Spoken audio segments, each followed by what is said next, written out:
with Sam Seder. The destiny of America is always safer in the hands of the people than in the conference rooms of any elite. Sam Seder. They are unanimous in their hate for me, and I welcome their hatred. We must guard against the acquisition of unwarranted influence, whether sought or unsought, by the military-industrial complex. The Majority Report with Sam Seder. Ever get the feeling you've been cheated?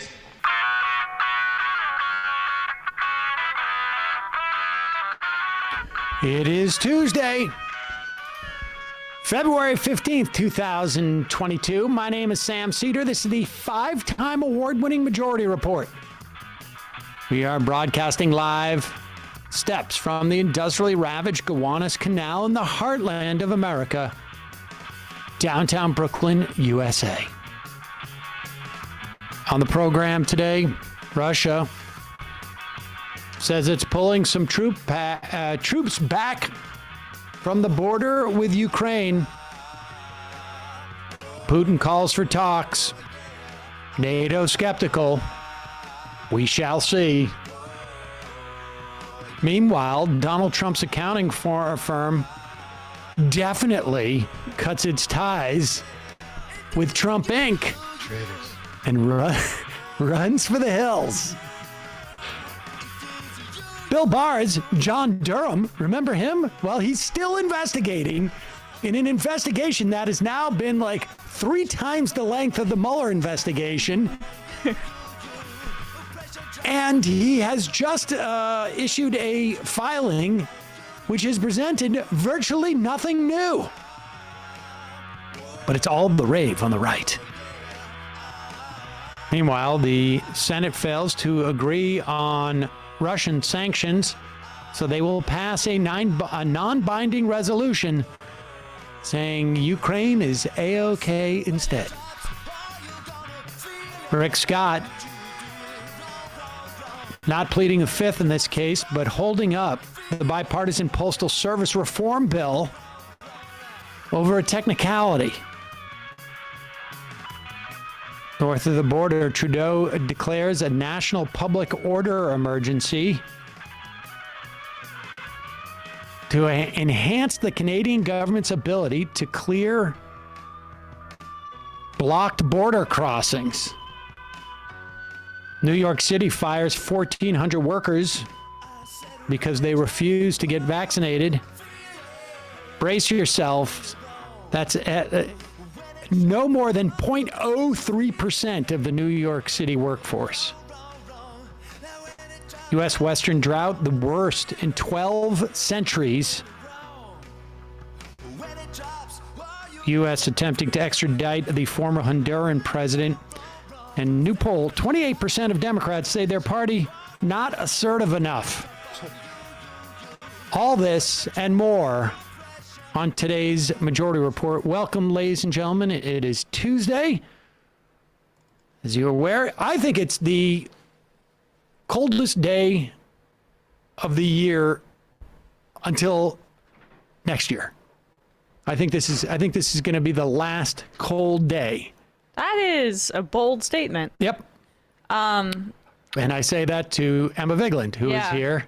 Well, I mean, it seems like you're almost purposefully jinxing us. It wasn't even too bad today. I actually said that yesterday. It could and get then worse. Today, I think came right in. But now I'm convinced of it. No, Okay. I think we're done. All right. I think we're done. And I'm very excited about that. And Sam saw his shadow today, I guess. That's right. I came out, I saw my shadow. Just a little bit of house cleaning, I guess. Housekeeping. I'll be on vacation next week as the kids have vacation. And I will be taking them to the world of Disney. Yes. I am guardedly optimistic. Okay. In fact, I think that's probably an overstatement. Yeah. But I'm guardedly optimistic. So are all the days dedicated to Disney, or are you also going to have like a pool day? We have a pool day built in. Again, let me just do one more final call for advice. You can send it to majorityreporters@gmail.com. There's some real, I have to say, trying to plan a Disney trip feels like it's like the Da Vinci Code. Yeah. It's honestly, it's like I spent like half an hour on the phone with some Disney, I don't know how they Planner? refer to themselves, but I couldn't even figure out what I had already purchased. Like I couldn't figure, like, am I on a plan, or do I have reservations, or do I have tickets? Like, these are all distinct things. Oh, it's the Mickey package. You should know what that is. Honestly, it's like it's like deep Catholicism. Like, like I don't understand any of what's going on here. It sounds like you're just trying to deal with your health insurance company. There's the quality to that. Like, I don't understand the different things that you're telling me. Like, I don't know. Like, I know I got to get the Genie app, and I got to, like... Oh, there's an app now? Oh, there's multiple apps, and then there's, like, multiple... And they sent me a packet where I get, like, a freebie, but I don't understand the things that they're offering. Like, you get one... like, I can't... It's overwhelming. I'm looking back at the hotel that I stayed at. It was, if people can look it up, it's the Disney's All-Star Sports Resort, and it's entirely sports-themed, and it's really sending me back to like the staircase is like a giant tennis ball container and stuff like that. Oh my gosh. So yeah, well, that was the first thing that people told me. Stay on Disney. I stay like at the Disney Nickelodeon because hotel. then That's a pretty nuts one, but whatever. You get to go into the park a half hour early is the big thing, I guess. Yes. I don't know. I mean, and we're all, the three of us are all in one room, and that's going to be, an adventure. We need a National Lampoon style comedy. I mean, on some level, yeah. Like, and like, I don't know, like, Mila tends to go to sleep after me. Saul goes to sleep before me, but we're all going to be in there together. Oh, God. All right. Anyways, you're going to come back in an even worse mood than you're in. There's a chance I may need an extra day. Before I come back. Right, It's going to be a little bit of, I'm going to be shaking. All right, let's dig into this, folks. Oh, just a reminder, if you want to come see the show in Brooklyn, folks, on March 26th, you better buy your tickets now, because next week I'm not going to be here to badger you. Emma will. I'm not much of a badger. But you're not as badgery as I am. Yeah. And I'm telling you, it's possible by the time I come back, there will not be any more tickets to it. Yeah. So if you want to go see the show in Brooklyn, get your tickets now. If you want to go see the show in Boston, get your tickets now, too, because that's a specific seating. I don't know what they call that. Reserve seating. Reserve seating. And you pick out your seats, I think. And so that's in the Wilbur in May 15th. So go to MajorityLive. All the details are there. Also, don't forget justcoffee.coop, fair trade coffee, tea, or chocolate. Use the coupon code Majority, get 10% off. And lastly, this program relies on your support. You can become a member at jointhemajorityreport.com. The headline today is that Russia is supposedly pulling back some of its troops. I don't have any reason to believe it or doubt it. I mean, I don't know. The only reason I believe it more is because it's a different headline than the one we've been getting for the past 3 weeks. Well, it also is, I think, the tendency for the mainstream corporate beltway, whatever you want to call it, media, and certainly large elements in our society. I'm convinced the administration does not want to go to war. I just can't even fathom that they would be interested in this. There are a lot of other elements that I think are interested in it. The idea that we would get any news that would indicate that there's some type of de-escalation, I tend to believe. Or at the very least, I mean, I suppose someone could say, well, Putin's saying this because it's a head fake for a potential invasion. I find that, like, this is not, I don't know they'd be faking anybody out. I suspect there are, like, satellites that would tell you as to what's happening. And so this is at least a sign that there's an opportunity here for de-escalation, which is a good thing. I just lost my sheet of paper. All right, but let's do the. Oh, yeah, here it is. Let me just give you a sense of. We should say in the Senate there was an attempt to, I guess, call for sanctions and pass legislation on sanctions. Biden supposedly has all the authority he needs for sanctions in this instance. But I think the Senate wanted to get aggressive with it, or at least show that they were behind the United States and that we were unified. And of course, we're not. The Republicans wanted to sanction Russia now for, I guess in the words of Lindsey Graham, for just, being bad guys. Right. Making us nervous. The Democrats wanted to do it conditionally so that it is a deterrent to the Russian invasion of Ukraine. And they couldn't agree on what sanctions, and so they passed a non-binding resolution saying that we broadly support Ukraine and its autonomy. And if Russia were to invade, then sanctions could be imposed. There's really no need for a preemptive, we're going to do this. I mean, I think they understand that would happen. Well, I mean, specifically if there's legislation too, it makes it fairly incumbent upon the president to do it. So, nevertheless, the desire for conflict with Russia, or a desire for a conflict between Ukraine and Russia, and again, yes, Russia has been engaged in a conflict with Ukraine for some time, particularly when you look at Crimea. And so this is not to say that Russia hasn't already invaded Ukraine. But in this instance, at this time, I want, it would be my druthers, and I think it's the most humane opinion to have, is no conflict. No shooting, no killing.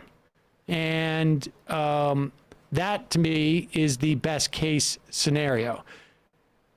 I cannot tell you the number of emails that we've had saying that, A, we don't understand the genuine threat from Russia, or B, we don't understand that it's that Ukraine is full of Nazis. And the U.S. has been interfering with Ukraine in such a way as to set something like this up. I think, there's validity to all of these takes. Yes. At the end of the day, none of them, in my mind, require cheer on a military conflict between these two countries. And I mean, as far as I'm concerned, everybody involved in this, including us, are unworthy of our trust or our faith. Ukraine has their own set of incentives, and we were talking a little bit about the show. This helps in terms of fortifying their reserves of weapons and money if the United States does choose to send them arms, and et cetera. Put up that tweet from Branko Marchetek, writer at Jacobin. We present this as a theory, as to, in part, and none of this is comprehensive. If you want a comprehensive analysis of the history of the United States and Ukraine, and the history of Ukraine and Russia, my suggestion to you would be to find a podcast. There are millions. Mark Goldberg does a great podcast on foreign policy, but there's a lot of different. You can go and listen to Mark Ames. You want to get a well-rounded perspective. You're going to have to do a lot more than listen to this show. Ames was on TrueAnon, if people want to track that down. Yeah, and I would I would listen to a lot of other podcasts I would never just listen to one when you want to get something because the history goes back so far too, because this really goes back to the Bush administration. Frankly, probably the first Bush administration is the beginnings of this. But this goes back to the Bush administration, the second, when he basically made a commitment to Ukraine to enter into NATO because at that time there was the ascendance of the neocons and they wanted to push this big time. But you could also look back to the Clinton years where we really dropped the ball in terms of helping Russia integrate into Europe, or at least into the West on some level, or at least into the 90s. We sent our best economic minds over there. Exactly. So, I mean, there's a lot going on here, but the bottom line is not having bombs and soldiers fire at each other and inevitably kill civilians is the one thing that I feel confident as a message that we can deliver here with accuracy, which is that would be a bad thing. Hopelessly naive. Don't you know that Putin somehow withdrawing his troop presence is actually probably secretly a bad thing? Here is Branko Marketech's I believe it's Marketech. Yeah. Tweet. Interesting theory. I think there's probably something to it. Pop this up. I guess it's just off of Simon Schuster. And who is Schuster? He's a reporter for Time based in New York City by way of Moscow. Sources close to Zelensky told me the U.S. first warned his team of a Russian invasion last fall, putting the chances at 80%. The Ukrainians didn't buy it, but they saw an opportunity, more aid, more attention, and played along. Now they have regrets, too much attention. So this was, then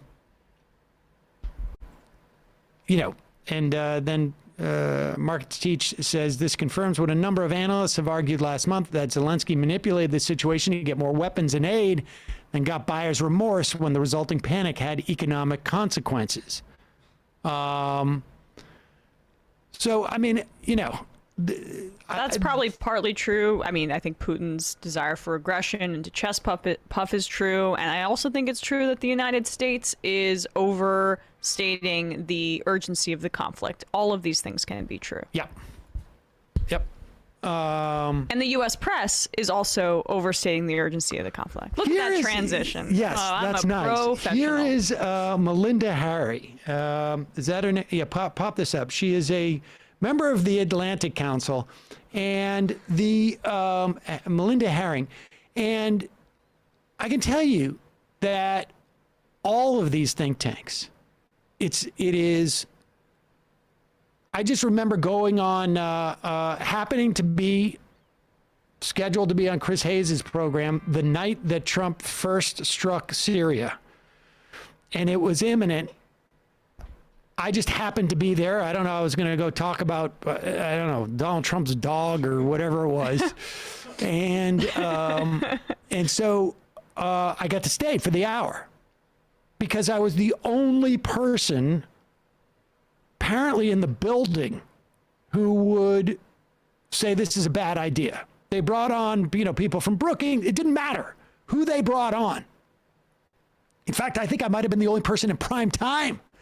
They had 2 hours, 3 hours more of show after that. And no matter who they brought on, they would say stuff like, this is a good idea. And I'm like, how can you say that Donald Trump, well, the generals got this. And then what we need to do is come up with a plan on how we're going to, I'm like, wait, you're seriously saying bomb first, then come up with a plan? Like, this is insane. It was insane. And so they're so knee-jerk. Melinda Herring, I'm not familiar with her work other than this tweet, these two tweets, to be honest with you, and that she's on the Atlantic Council. Putin has a big weekend plans in Ukraine, she wrote on February 11th. That would have been Friday. One, he's going to cut power and heat knock out Ukrainian Navy and Air Force, kill general staff, and hit them with cyber attack. I just want to be clear here. This is a member, she is the deputy director of the Atlantic Council Eurasia. Deputy director. I mean, this is someone who is writing this is a think tank. I mean, this is a supposed public intellectual on this. This is someone legislators look to for expertise. Right. This is not like, the Krastine brothers or whatever it is. This is, not some like Twitter. This is somebody who's like literally probably sat down with every member of the foreign policy establishment in every administration. At least that position, anyways. Putin has big weekend plans in Ukraine. He's going to cut power and heat, knock out Ukrainian Navy and Air Force, kill general staff, and hit them with cyber attack. And the thing is, too, is there's this sort of appeal to authority in that, like, she could just whip knows it off. it. Oh, yeah. Bing, bang, bang. 2, then install pro-Russian president. I mean, really, she should have, like, These are big weekend plans. After that, he's going to a day party at a club with a pool in it. 3 is resort to full-scale military invasion if Ukraine doesn't give in.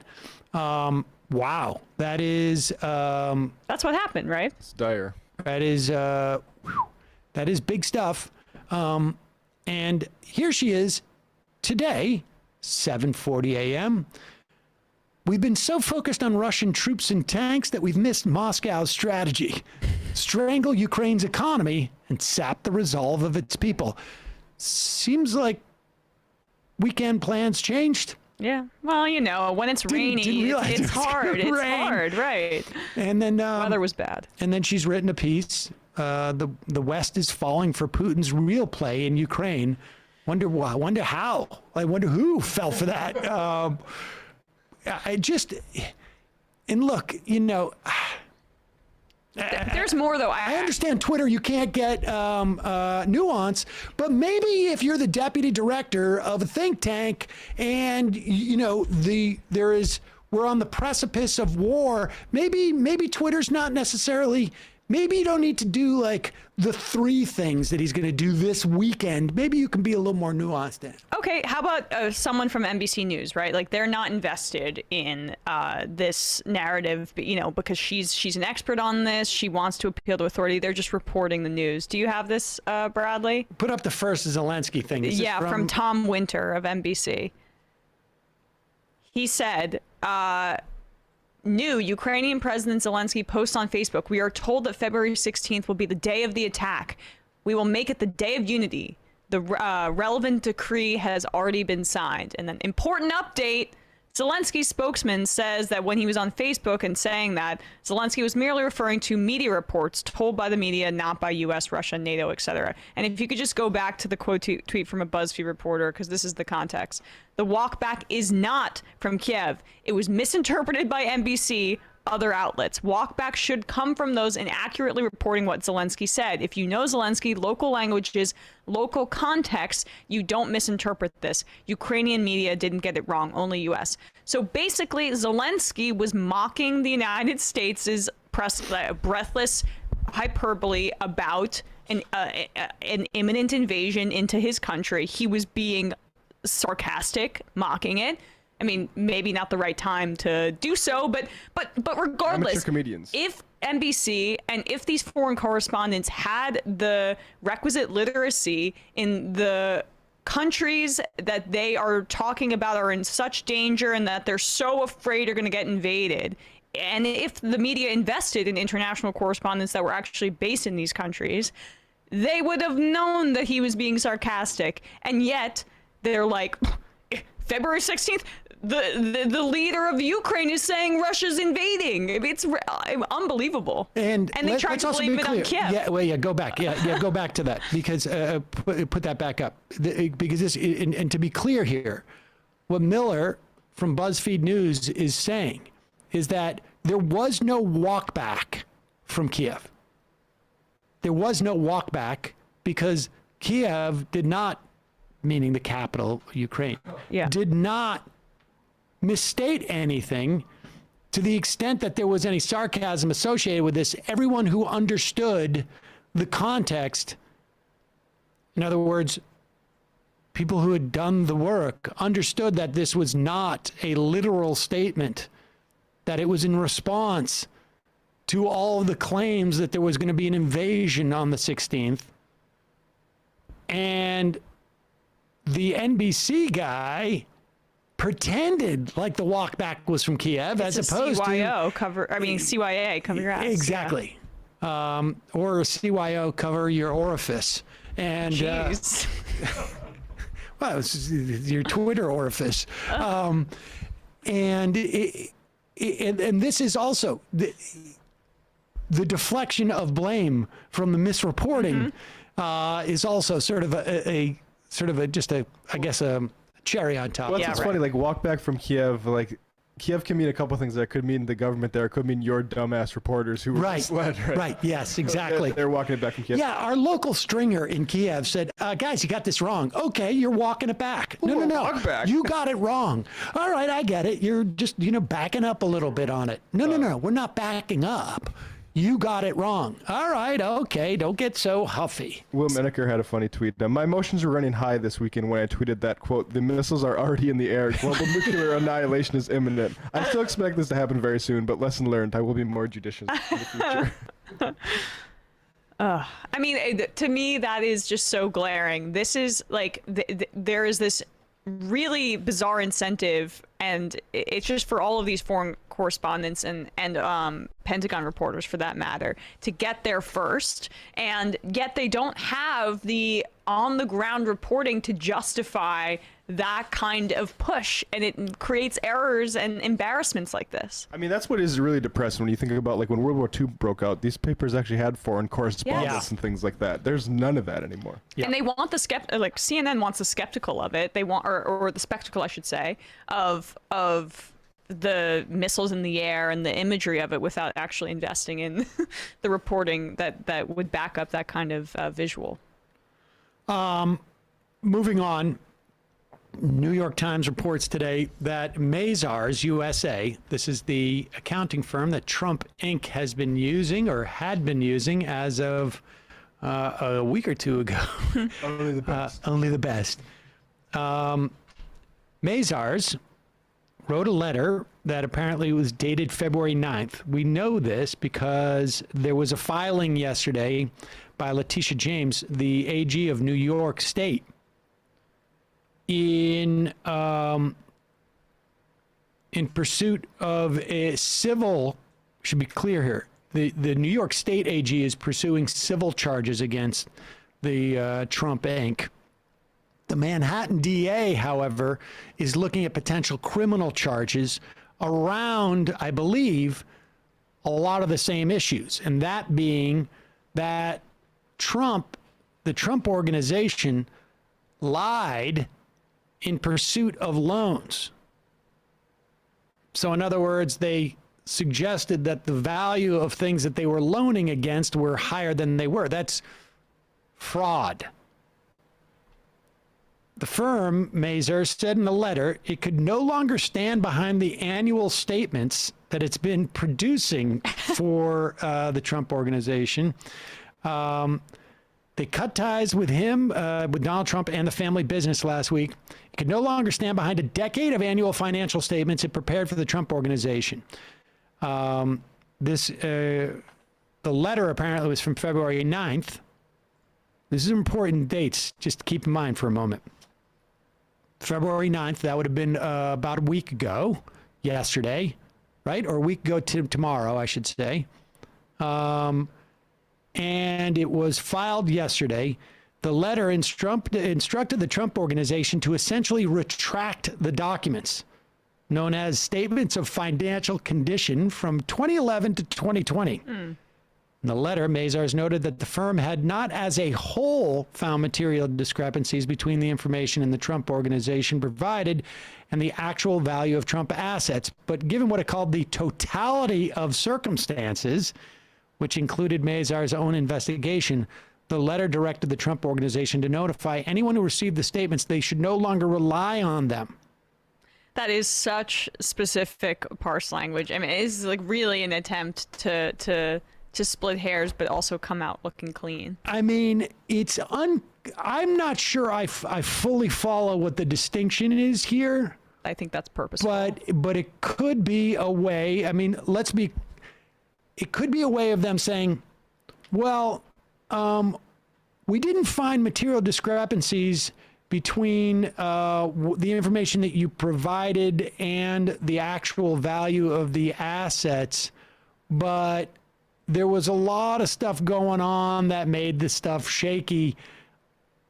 It's unclear, like they're trying to cover their A's as well. The here. idea that they have just realized that Trump's finances might be a little off it stretches credulity. I mean, they see something coming with this Tish James case.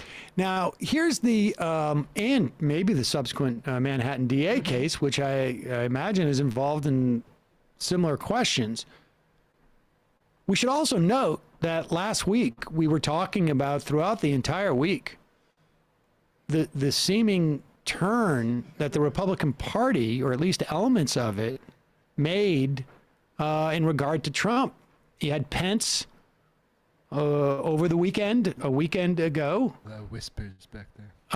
Coming out and saying Trump was wrong about January 6th. You had Mitch McConnell. You had folks like Brian Kilmeade. It's almost as if there was sort of like some type of whispering, like the accounting firm is running for the hills. Could be Johnny Ballgame. I don't know. This is complete conjecture on my part. It's just quite a coincidence that, and you know, let's be clear, an accounting firm doesn't like this figure this stuff out on Tuesday and then write the letter on Wednesday. Right? I mean, the accounting firm, the buildup to this letter, and to be clear, they've already gone in front of a grand jury, Mazars, as far as I know, at least with for the city. And I imagine they've been in conversations with the state AG's office. I imagine there was probably some type of negotiation around maybe what the letters would say. And it's possible that none of this got out. It's possible that no one from the accounting firm side talked to anybody. But it's also possible that it did, and that information sort of trickled through the Republican establishment, and they decided now's a good time to cut our losses. Yeah, well, after they bled them dry with fees, and right, I mean, like that's how you know it's the last possible moment, is because they made a lot of money off Trump, but now like this is the time where it tips over, and we have to look like we aren't as shady as we are, most likely. I wonder if like Ivanka's going like, well, do we get the money back? Like, how come we paid you for all these? I have the receipt. That's not what that is. No. All right, lastly, let's talk about this. We got two more things here we talk about. We're going to be, well, we were going to do a teaser Tuesday. That's when we used to do 20 minutes of the free half of the show, but I'm not good at that anymore. I just want to talk about this John Durham thing, too. Yeah. This is such a joke. Do we know exactly how long his investigation has lasted? Can we compare it to the Mueller investigation? Remember how much we heard about like the Mueller investigation just dragging on and on and on and on and on and on. It's at least 3 times the length. And apparently, the way this is being reported by the right-wing press is completely distorting what Dunham has filed. And there's some people who suggest that maybe Dunham is trying to do this on purpose. The big story, Dunham filed a case, has filed in a case he's brought against a guy named Michael Sussman, who is a cybersecurity lawyer who has links to the Democratic Party. His firm at one point was hired by the Clinton campaign. and he is being charged with lying to an FBI agent by omission and not stating that he worked for the Clinton campaign, but he didn't work for the Clinton campaign at that point. Sussman went in to meet with the FBI in September of 2016. It's before Donald Trump is president. And he supposedly provided information as to a potential cyber activity with Russians. Apparently, and so this new filing claims that Sussman also told the CIA in February of 2017, told the CIA about odd internet data suggesting that someone using a Russian-made smartphone may have been connecting to networks at Trump Tower and the White House, among other places. Now, the meeting was in February 2017, so the information was from obviously before that. Now, understand, the way it works in this country is that the president is inaugurated on January 20th now. And so if you're going in September 2016 or you have information about internet activity in 2016 and you are supposedly infiltrating a server, and of course Dunham never even said infiltrate, that became the term that the right wing used. And correct me if I'm wrong, it's because he had a friend that worked at that tech company Neustar. Well, yes, Sussman was getting this information from a guy named Joffe, and Joffe was literally hired to test the security at the White House. So the New York Times reported, and apparently all this was available information. New York Times, according to Charlie Savage, reported in October that Sussman had told the CIA about data suggesting that Russian-made smartphones called Yoda phones had been connecting to networks at Trump Tower and the White House, among other places. Dunham's filing never used the word infiltrate. It never claimed that Mr. Joffe's company was being paid by the Clinton campaign. It was not. Yes. It was actually hired to check security. We're investigating malware in the White House. Right. Barack Obama was in the White House during this time. All of the data they used was non-private DNS data from before when Trump took office. He did not work for any political party. He had lawful access under contract to work with others to analyze DNS data, including from the White House, for the purpose of hunting for security breaches or threats. It's unclear who they were working for, but again, they were investigating the White House while Obama was there. The one kernel, it seems to be, is that Mr. Sussman had obtained the information from a client, but the guy Joffe, another paragraph in the court filing said that Mr. Joffe's company, Neustar, had helped maintain internet-related servers for the White House and that he and his associates, quote, exploited this arrangement by mining certain records to gather derogatory information about Mr. Trump. Yeah, except for Trump wasn't in the White House at the time. Yeah, but the big leap is that Fox and other right-wing outlets are now claiming that Hillary Clinton paid this company to get this information on Donald Trump, which there's zero evidence of. Right. And frankly, I don't really care much about any of this except to point out that when you start to hear the absolute cries by all the Russiagator, the people who built their careers on Russiagate, whatever that means, that Dunham has found incredibly damaging information and the media is not covering it. Now you know why, because it is a huge nothing burger. We should also say that apparently Dunham, who is a professional, or Durham, I should say, who is a professional prosecutor, made this filing days after the statute of limitations ran up on any of this stuff,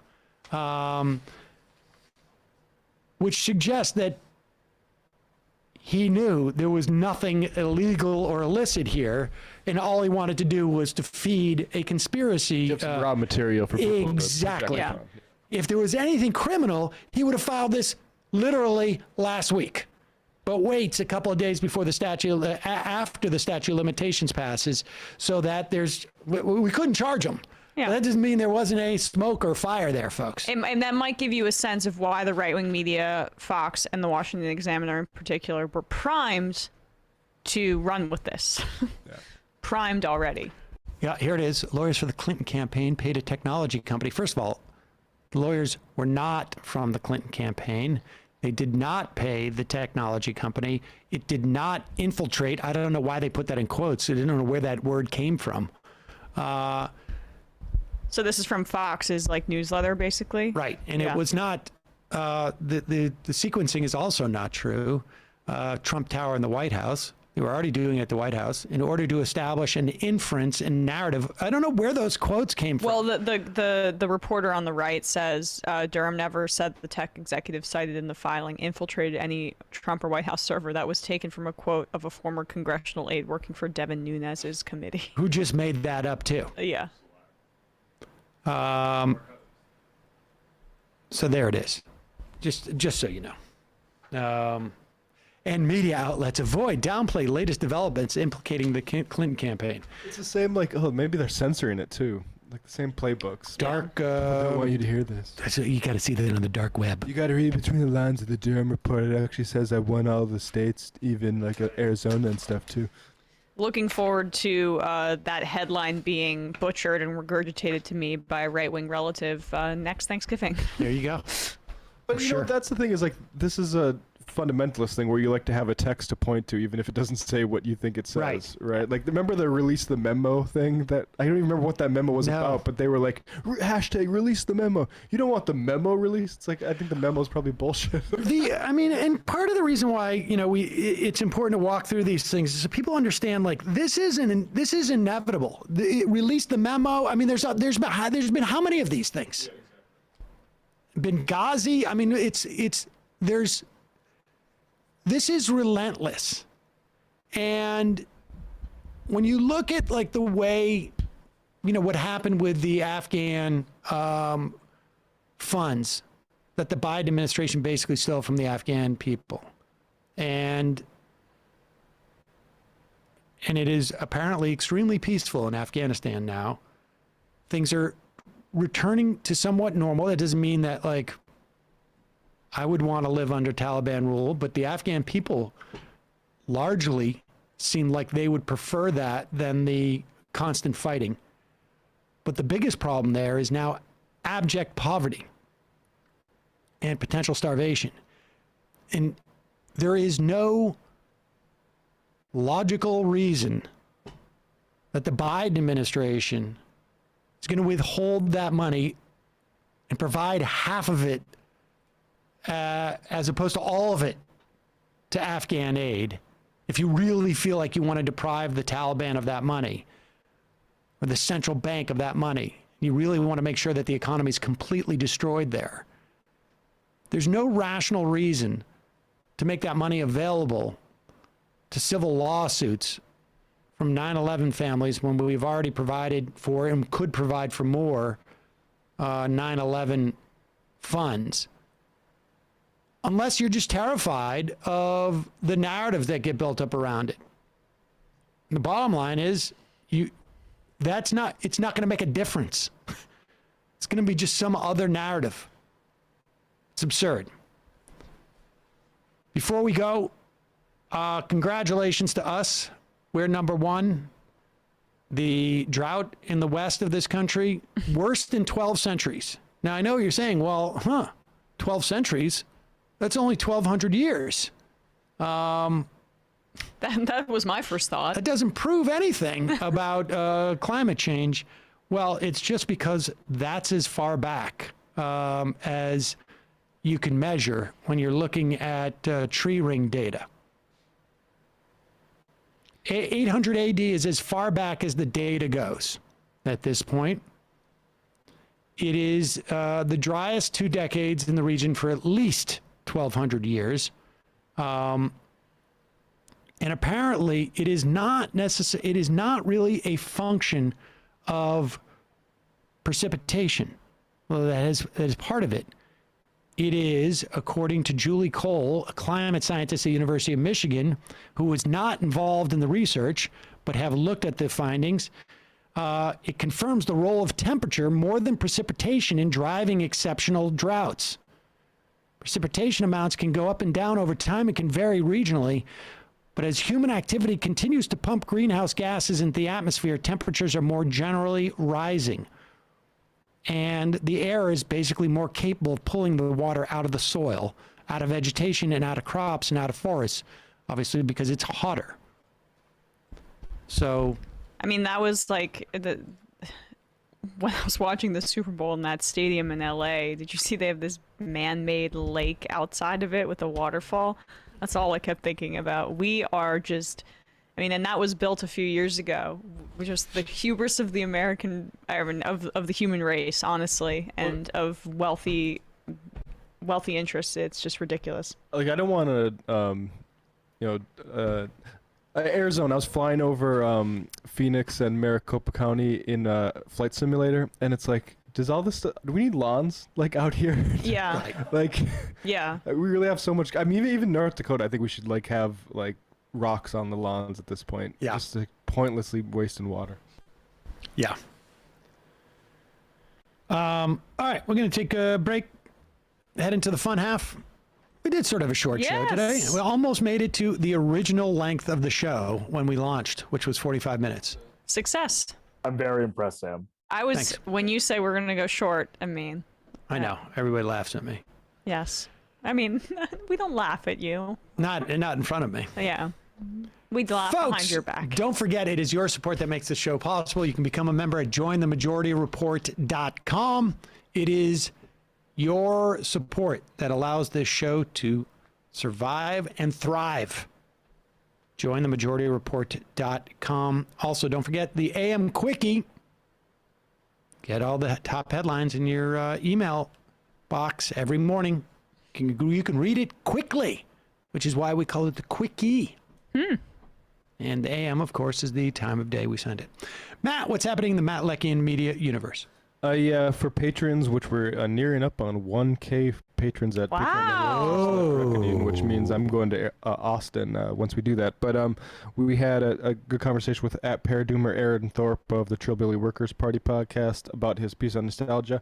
And tomorrow night we're having Pascal and Jason from This Is Revolution on to just chop it up a little bit. So that will be tomorrow at 8 Eastern. Patreon.com/leftreckoning to get all that stuff. Oh, also subscribe to us on YouTube because we are also closing in on 20,000 subscriptions. Whoa. Look at that. Help us hit our marks, folks. 646-257-3920. I think we'll start the phones. We'll see. All right, see you in the fun half. You are in for it. All right, folks, 646-257-3920. See you in the fun half. Are you ready?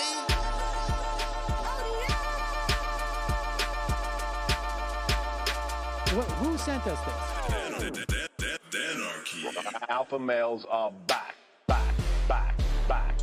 Boys back. And the alpha males are back. Just as delicious as you could imagine. The alpha males are back. Boys back. And the alpha males are back. Just wanna degrade the white man. Alpha males are back. I take all of it to my throat. Alpha males are back. Snowflake says what? The alpha males are back.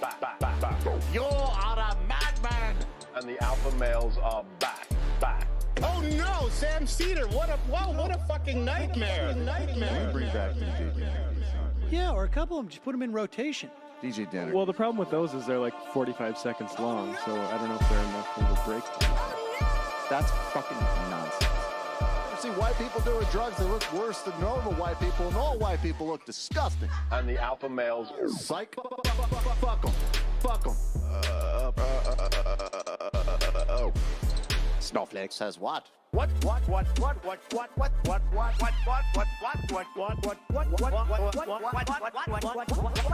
Snowflake says what? A hell of a lot of bank. A hell of a lot of bank. A hell of a lot of bank. Okay, I'm making stupid money. Hell of a lot of bank. A hell of a lot of bank. All lives matter. Have you tried doing an impression on a college campus?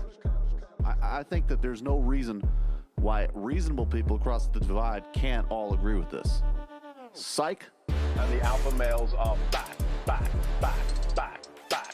And the Africans are black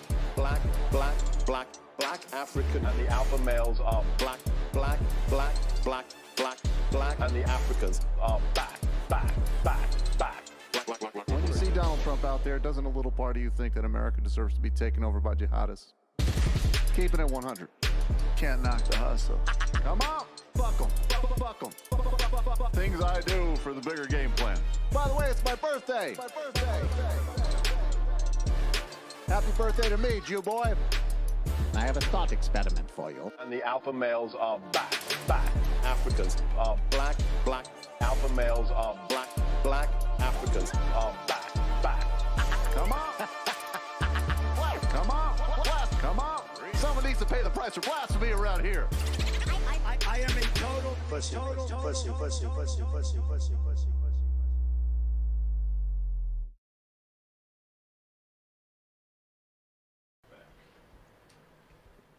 We are back. Sam Seder, Emma Vigland. Still got cashews. Fun half. Sorry. No worries. Hey, this was pretty funny. You know that those groups of folks up in Canada who, some of whom had some 18-wheelers, many of whom had huge pickup trucks, like $35,000 pickup trucks. I know a $35,000, $40,000 pickup truck when you see one. Massive tires. It's not cheap. But it is a very effective way to show that you're overcompensating for something. Maybe, or maybe you like to drive down to some sand dunes somewhere, and I don't know. In but Canada. well, maybe you go really west. I'm not sure. But the bottom line is, these folks have been in the past, sort of attacking workers and striking workers at different times. And I mean, these folks have been funded by the right, don't represent truckers, 90% of whom in Canada apparently have gotten vaccinated. They did manage to shut down a bridge up there. And it was interesting to watch. And look, I think there's something to civil disobedience. I don't think it's quite the same thing when if you're really going to engage in civil disobedience, you sort of got to put yourself in some type of harm's way as opposed to like these trucks that are. And it's civil disobedience is usually less well funded. Well, part of civil disobedience, regardless of how fun it is you go to prison and you tax the carceral. Like that's what the original Thoreau version, right? Like they can't throw us all in prison. So this thing where none of us actually have to face any consequences, that's not really part of civil disobedience. Right. But here is an interesting evolution of Matt Walsh from the Daily Wire. Theologian, or I don't know what we're calling him. Yeah. Yeah, right.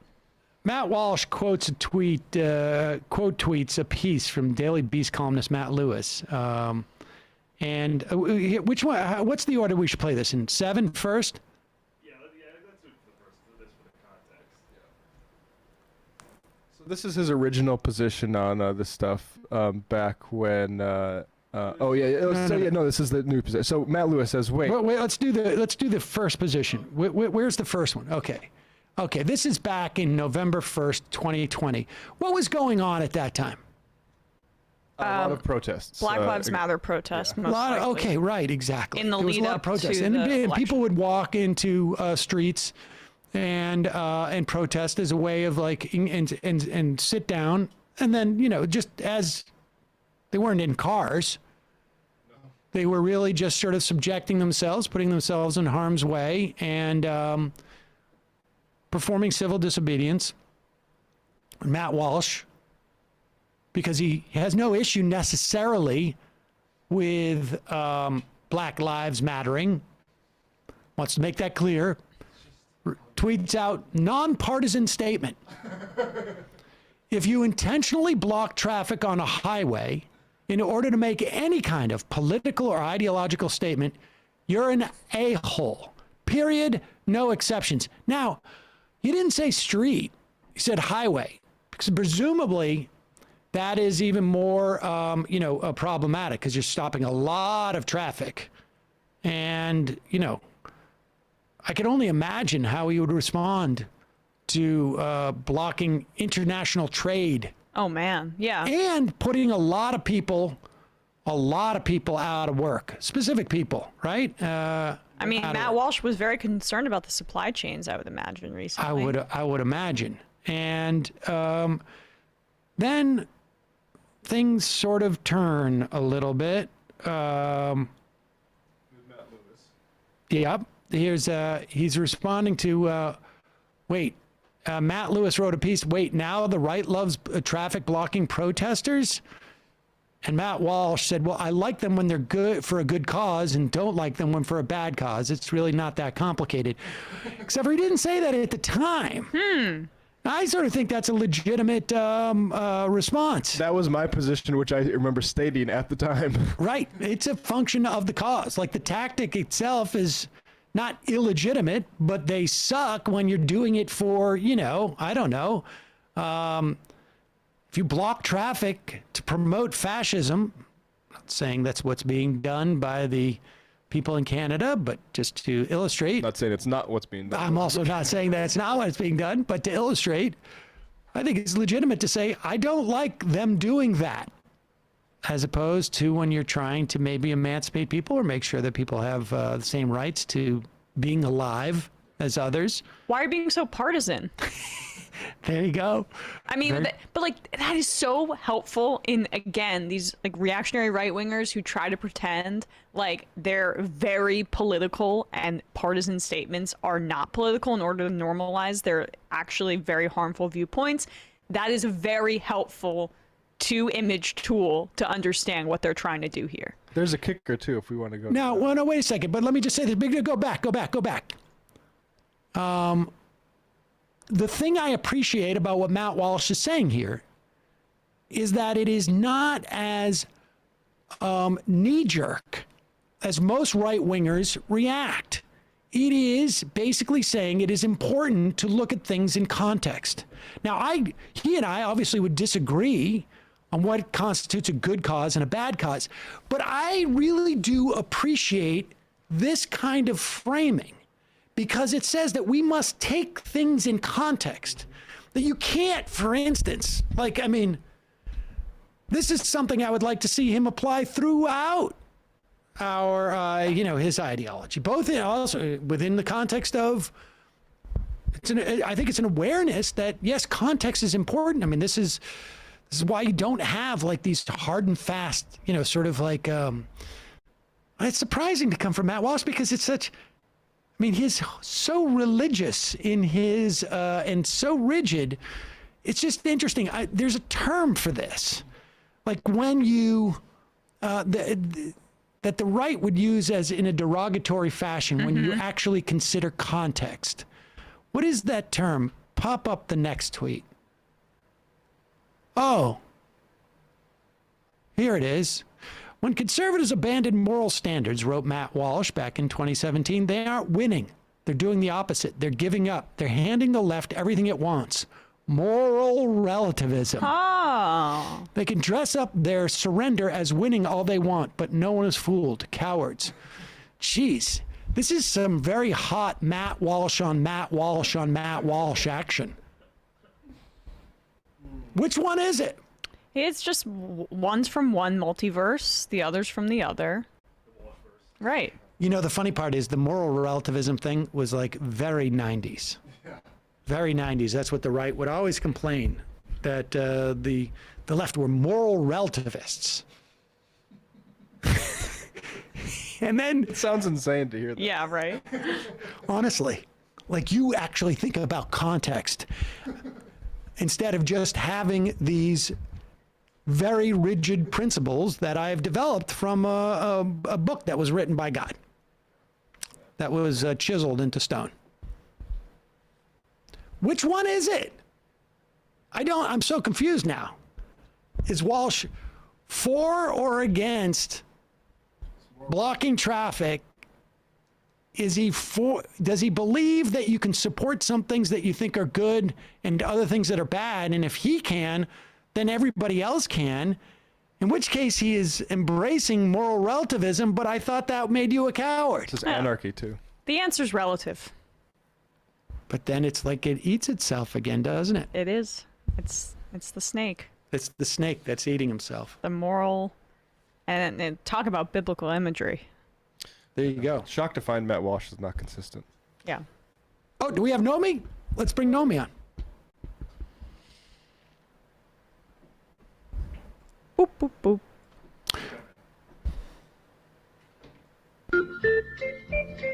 Ladies and gentlemen, Nomi Kahn's theme song. Hi, Nomi. What? I just got an. Are you waiting for me? I just pressed accept. we got into the fun half early today. I know. I was sitting here. I was waiting for it. First time for everything. You saying I was late? No, we were early, and then I've been sitting here for 10 minutes. You have? Yes. I'm not accepting the blame for your early/late. I just got the acceptance. No blame. No blame to be had. Guys. Look at Matt's being awful quiet over there. Awful quiet. What's happening before we do anything else, Nomi? What's happening with your show this week? And then I have a question for you. Oh, okay. What is happening with my show? It's, I'm in all these pre-tapes. Oh, I shouldn't tell people because next week I am going on a vacation. Are you going to Disney World? I am going to leftist Disney World, which is Cuba. Oh, all right. Well, I mean, wow. That's exciting. That's fun. It is like a life dream. I've had so many trips canceled and delayed and all sorts of things. So it seems like this is happening, barring any sort of geopolitical crisis, which... Do you still need an OFAC license for that? You need to get okay, it depends on the circumstance. It's a little bit more limited now given Trump, exactly. But you can get a visa. Please don't take my advice, guys. Like everyone, please look, if you're listening to me, it's the bad idea. I've asked like a million different people and gotten a lot of different responses. You should have a visa. You can get one from the airline. It's like $100. You can also go to the State Department and it's much cheaper from what I understand. But I have different reasons for going. And so you seek out however, whatever works. There's 12 reasons. And I'll just leave it at that before I get in trouble for saying the wrong thing. What's happening on your show in the meantime? Oh my God, what's happening on my show? I have to look at it because we're doing all these pre-tapes, like I said.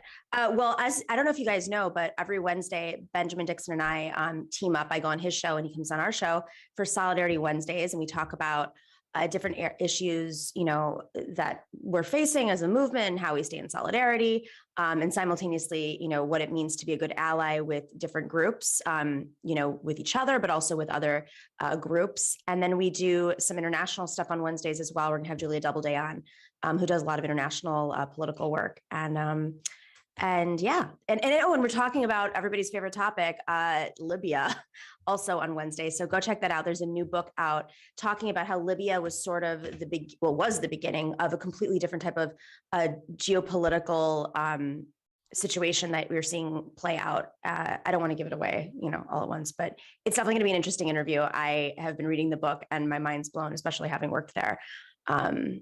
So I urge you to check it out on Wednesday. And did your CIA handlers allow you to do this, or? Yeah, I'm glad you asked. Well, back in my days when I was NATO commander, from my 3-bedroom apartment with my 6 roommates, operating from my closet when I was 22 years old, I learned a lot, and it really plays out in this interview. I'm glad to hear that. I may check that out. It's going to be interesting to see if you stay within the lines the CIA have painted for you. That's all. All right, here's the question I have for you. Oh, okay. I can't get any reporting on the strikes that have been happening in Puerto Rico. For a while, the teachers were striking. I read a report from the New York Times that they were still striking. That was coming after a report from, we don't have a subscription to Bloomberg Law, that said that they had resolved the strike with teachers getting a pay raise. What's going on? You know what? Great question. I'm going to check the latest. I'm not on the ground right now. I love how you just put me on the spot. Things do happen pretty fast there, but I do follow a lot of accounts, but they're all in Spanish. And that's part of the issue with Puerto Rico is that, some of the stuff doesn't transfer over, even though sometimes there are on the ground reporters that are doing great work.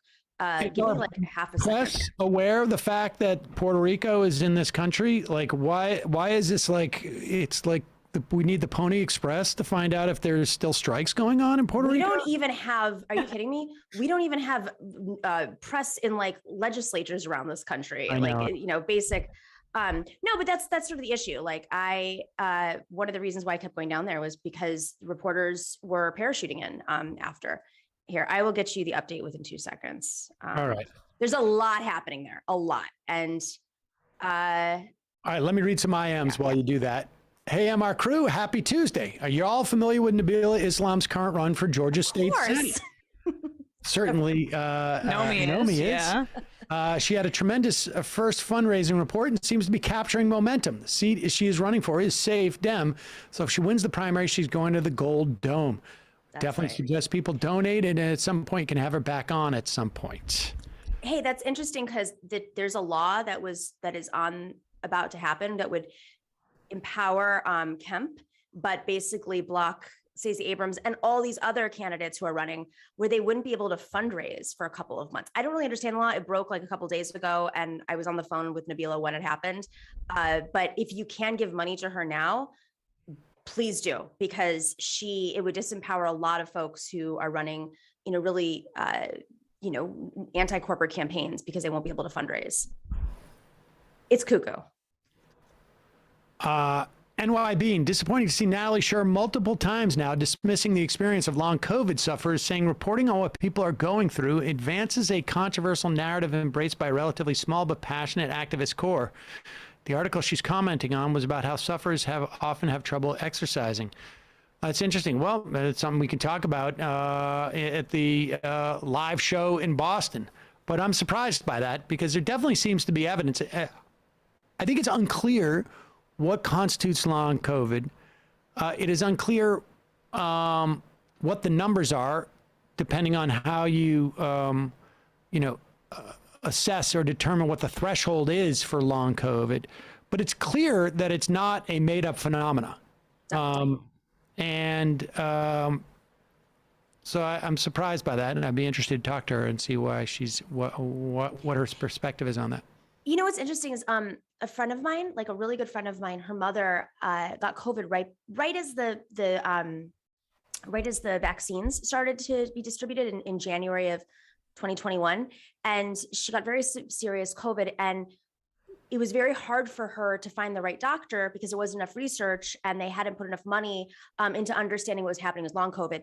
What it did was it somehow, maybe it was the stress, they don't really know yet, created something was already existing where she had Alzheimer's, early onset Alzheimer's, but wasn't even aware. And then it just sped up like overnight. And she started having, it's a horrible situation. She basically almost died, but they had a really tough time. And they still are having a difficult time finding doctors because there's only a few doctors around the country who specialize in long COVID and really at the effects. And obviously each version of long COVID is very different. So are you a brain doctor? Are you a brain fog? Like, is it Alzheimer's? Is it something else? Seems to activate Epstein-Barr too, right? Like a dormant Epstein-Barr in people. I mean, it's impossible to know right now. I think there's just not enough data on any of this to really sort of like make broad assessments. But I think then you err on the side of believing people's experiences, and I think that until we have more data, if people are saying they're feeling long COVID effects, it's likely they're feeling long COVID effects. Hey, MR crew, says Connor from Pennsylvania. My name is Connor O'Hanlon. I am running for the Pennsylvania State House in Pennsylvania 29th, Bucks County. The Republican incumbent announced her retirement yesterday, and I'm in a heated primary against 3 centrist Dems. Could really use some progressive support. My site is ConnorO'Hanlon.com, and to @ConO'Hanlon, Con O'Hanlon, on Twitter. I'm a CPA and chairman of the local Democratic Party and the progressive in the race. Love you all. That's Connor, CONNOR, O'Hanlon, OHANLON.com. Check out Connor's website, folks, and help him out if you like what you see. Apneva, excited to watch Richard Wolff's new episode, Finding Common Ground with Canadian Truckers. That sounds like a joke. Honky Parade. Coots, Alberta RCMP seized a cache of assault rifles, small arms, and ammunition at the border while attempting to open the border between Alberta and Montana. No word yet of whether they're getting their way like a bunch of crying toddlers in a supermarket will quench these chuds' need for self-aggrandizement. 35,000, you're lowballing it, Sam. Unlike these fragile Canadian white guys, I've seen trucks roll by on the Sadness Parade that have $50,000 base model prices. A Ford F-50 starts at $51K, and you call yourself in touch with the common everyday lunch pail boat dealership owners? Sheesh. Some of the, like, I do know I saw like what looked like one of those like souped up Ford Raptors, and I know those things go for like $65,000. Yeah, what did you say? I said 35,000. That seems low. But this is. I didn't see. I only saw a couple of trucks. This is just like random trucks. You're not talking about truckers. No, I'm talking about. There, I saw some footage of some of the trucks that were going off the thing, and they were pickup trucks. Got Big engine ones, you can tell they have the big engine and just like tires. The massive tires, and it's like these are expensive trucks, and they didn't look like work trucks. They looked like vanity trucks. Or management, exactly. owner trucks. Exactly. It's interesting. Do you remember when they had those like motorcycle protests? Remember like the Republican convention where Trump had like the motorcyclists for Trump or whatever they're called? Oh yes, Riders and for the, Trump. and the yachts. And the yachts, the boats that sunk. Boaters. Did you find anything about Puerto Rico? I'm still waiting. I'm asking everybody. Okay. I don't think there's been a resolution because I've been following this pretty closely, but I haven't. I could be wrong, so I'm. M4N5HOV31. Sam, I imagine that means something. Wait, can you say it again? M4N5HOV3L. Well, the numbers probably look like letters, so you can think about it. I'm trying to. Man shovel? Man shovel. Okay, man shovel. Sam, can you start streaming your audio in glorious mono instead of stereo? Whenever I listen to the stream on headphones, you sound like the love child of Elvis Presley and Vincent Price. Pet sounds and left poggers. Where are you listening? I'm curious. We could probably do that easily on the app. If you really look at it, Disney is great. Bring weed. Artist, sing us a song. You're the piano man. Sing us a song tonight because we're all in the mood for a melody and you've got us feeling all right. Okay. Socialist Bear. There is an hour-long documentary on YouTube explaining Disney's current ticketing system. It's insane. I guess I'm going to have to watch that. Send me a link to that at majorityreporters@gmail.com. Emma's gambling addiction.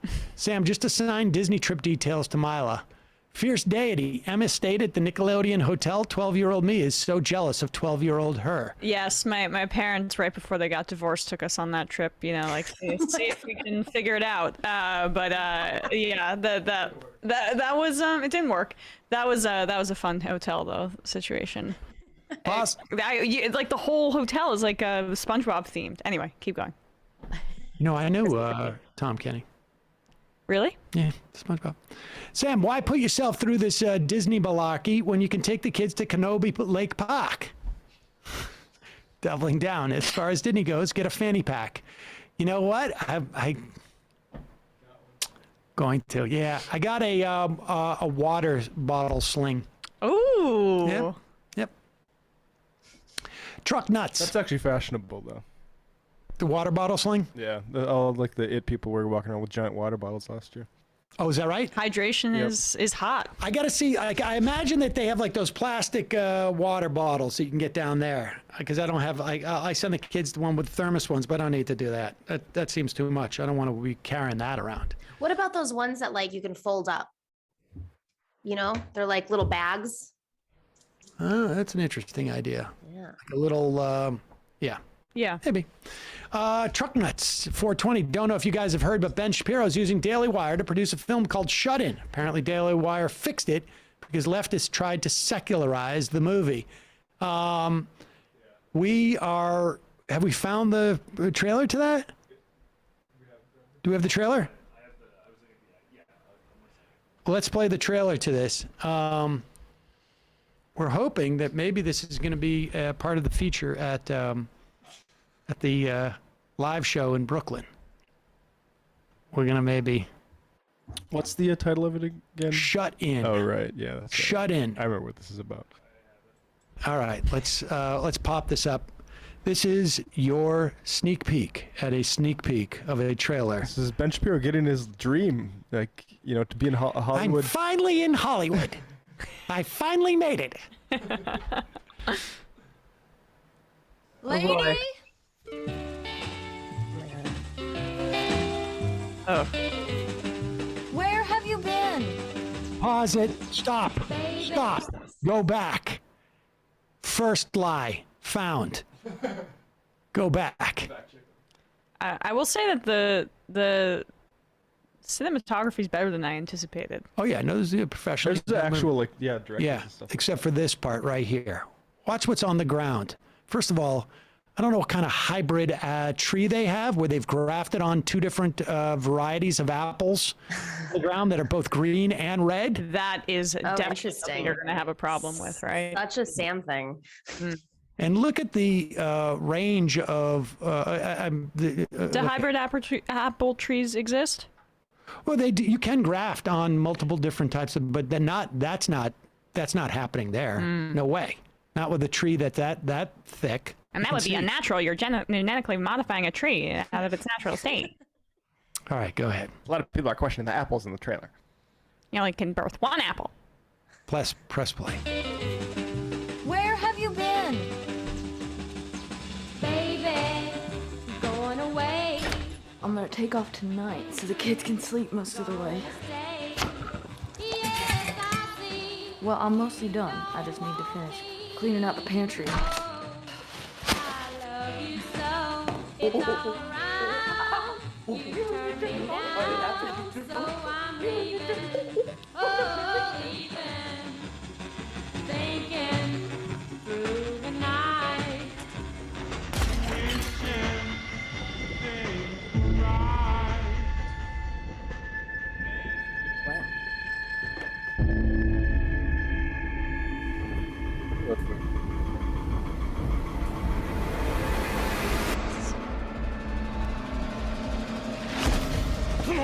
No, stop!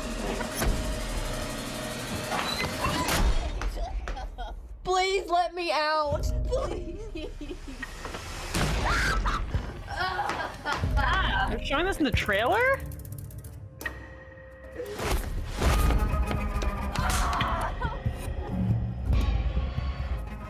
Lady.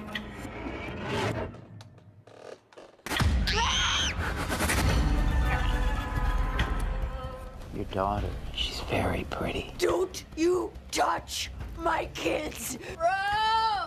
Rob owes me money. There's money. There's a lot of money. There's thousands of dollars in the pantry. Have it all.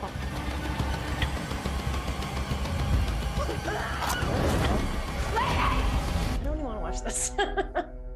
Please come on, I'm scared. That's a large crack under the door. Jeez. Yeah. Large crack. The child's 2/3 of the child's face is visible under the crack of the bathroom door. It's all right, but whatever. Wow, that was not what I expected. This is I guess it's just like it's the exact same. It's just like a low rent film, but we're gonna have a lot of like religion in it. And pedophilia undertones, so Save the Children, etc., and COVID undertones shut in. But it's also an excuse for us to make it as low budget as possible because we have one location and 5 actors. The film was initially slated to be produced by New Line Cinema with Jason Bateman attached as a director. After a period of stasis, the film's option expired and Sunny opted to take it to the Daily Wire. Went into turnaround, as they say. They added a lot of religion. I'm curious. I would guess. Right? I gotta say, like, I mean, I didn't find that trailer particularly well done. No. And it was not funny. Is that supposed to be a comedy? Wait, it is? No. But I mean, it's who knows supposed to be one of those like let's psychologically traumatize people to make them like want like cops or something like that. I feel like that's what's the Daily Wire's like. What are they getting out of this? Yeah. Well, I mean, one, it evokes the COVID stuff. Shut in, right? That's the name of the movie. Then it's the Separating the mother beautiful from the children. So separated it's a metaphor from their for masking the children. gorgeous religious mother, right? That they're being taken by someone who's probably the third act is going to say they're Antifa. You know, I would love to have had Matthew Film Guy here because I'll tell you what was impressive about that. How long was that trailer? 45 minutes? The amazing thing about that trailer is that it had no twists. Yeah, right. Or even a hint at a twist. In fact, it was like, I mean, the thing that you want with a trailer is like, whoa, this is a roller coaster ride. And this was more just like, we go up the hill and then we go down the hill. That was it. There was no... And they showed more blood than is customary in a trailer. I mean... Lots of her stabbing with some thing. The twist is she gets stabbed, then she stabs. Then there's a fire. Like, it's literally like, things are great, things are not great. Yeah. And that's the whole trailer. And you could have done that in 30 seconds. At the beginning, right? But whatever. I'm curious. There was like an extra guy. Was that her husband? And what happened to him? Why isn't he doing all this? No, they're two men. They're going after. Clearly, both. I'll tell you what the movie is. Those two guys were involved in some nefarious things that I'm sure that she kicked her husband out or he left them and he owed them money. And they came to collect the money because she clearly has a ton of money. It's not going to be the husband doing nefarious things. Oh, it's like a boyfriend. No. She's too virtuous to be with a guy like that. He died, her husband. Ah. And so she's very religious. She's praying, please keep my family together, even though I'm a single mother, not by choice. Not by choice. And not by the man that I chose being unworthy, right? Because that would not be in keeping with a protagonist for a Daily Wire production. As she's got to have lost her husband in some insight, maybe because he got vaccinated. Do you guys remember those productions like Kirk Cameron? Yes. And he has this huge like religious production company where they do major, Hollywood films. Sure, I remember his whole thing about the banana too. A God, if there was no God, they would not have invented bananas. It's the atheist's worst nightmare because it's perfectly made. Like, it's so perfect a snack because it has its own container. It has its own and wrapper. Do you remember that? Yeah, it fits perfectly in your palm. Yeah. That, like, it proves that God exists. Of course. Damn. Only God would create a banana. Man creates yogurt because then you need a cup and then it falls out all over the place and... So, oh my God. But it's really just about his obsession with a phallic object, right? I don't know. I think it's a proof of God. Could have been. Proof of God. My aunt was born again and used to give me those for It's not creationist. It's just it takes intelligent design. Let's speaking of also bananas were genetically all right. We'll move past. Yeah. To look that way. We've been talking about. We've been speculating, Nomi, a little bit that maybe some in the Republican establishment were aware that things were happening on the Trump investigation front with the AG's office, particularly with this accounting firm, basically saying like, oh yeah, we don't stand by those 10 years of documents that were used to secure loans, just a coincidence. And that the timing of some major players in the Republican Party seemingly backing away from Donald Trump a little bit. That is not necessarily consistent with what a lot of candidates are doing. This is a clip of Representative Nancy Mace. She is a Republican from South Carolina. She was critical of January 6th, which, of course, you're not allowed to do. That caused Trump to endorse her opponent. Right. In this primary race. Yes. Yeah. And loyalty. And here she is desperately realizing that I desperately need, not I, Sam Seder, but I, Nancy Mace, need Donald Trump's support in this race, learning the J.D. Vance lesson, as it were, in South Carolina. The seat in Republican hands, you've got to get a majority back. Republican Congresswoman Nancy Mace there outside Trump Tower defending her record and support for the Trump agenda after the former president endorsed Mace's primary opponent, Katie Arrington, saying this, quote, Katie Arrington is running against an absolutely terrible candidate, Congresswoman Nancy Mace, whose remarks and attitude have been devastating for her community and not at all representative of the Republican Party, to which she has been very disloyal. Very disloyal. Here to discuss South Carolina Congresswoman Nancy Mace. Congresswoman, thank you very much for joining us. Did you have a chance to speak with the former president about this prior to his announcement, and what are your thoughts?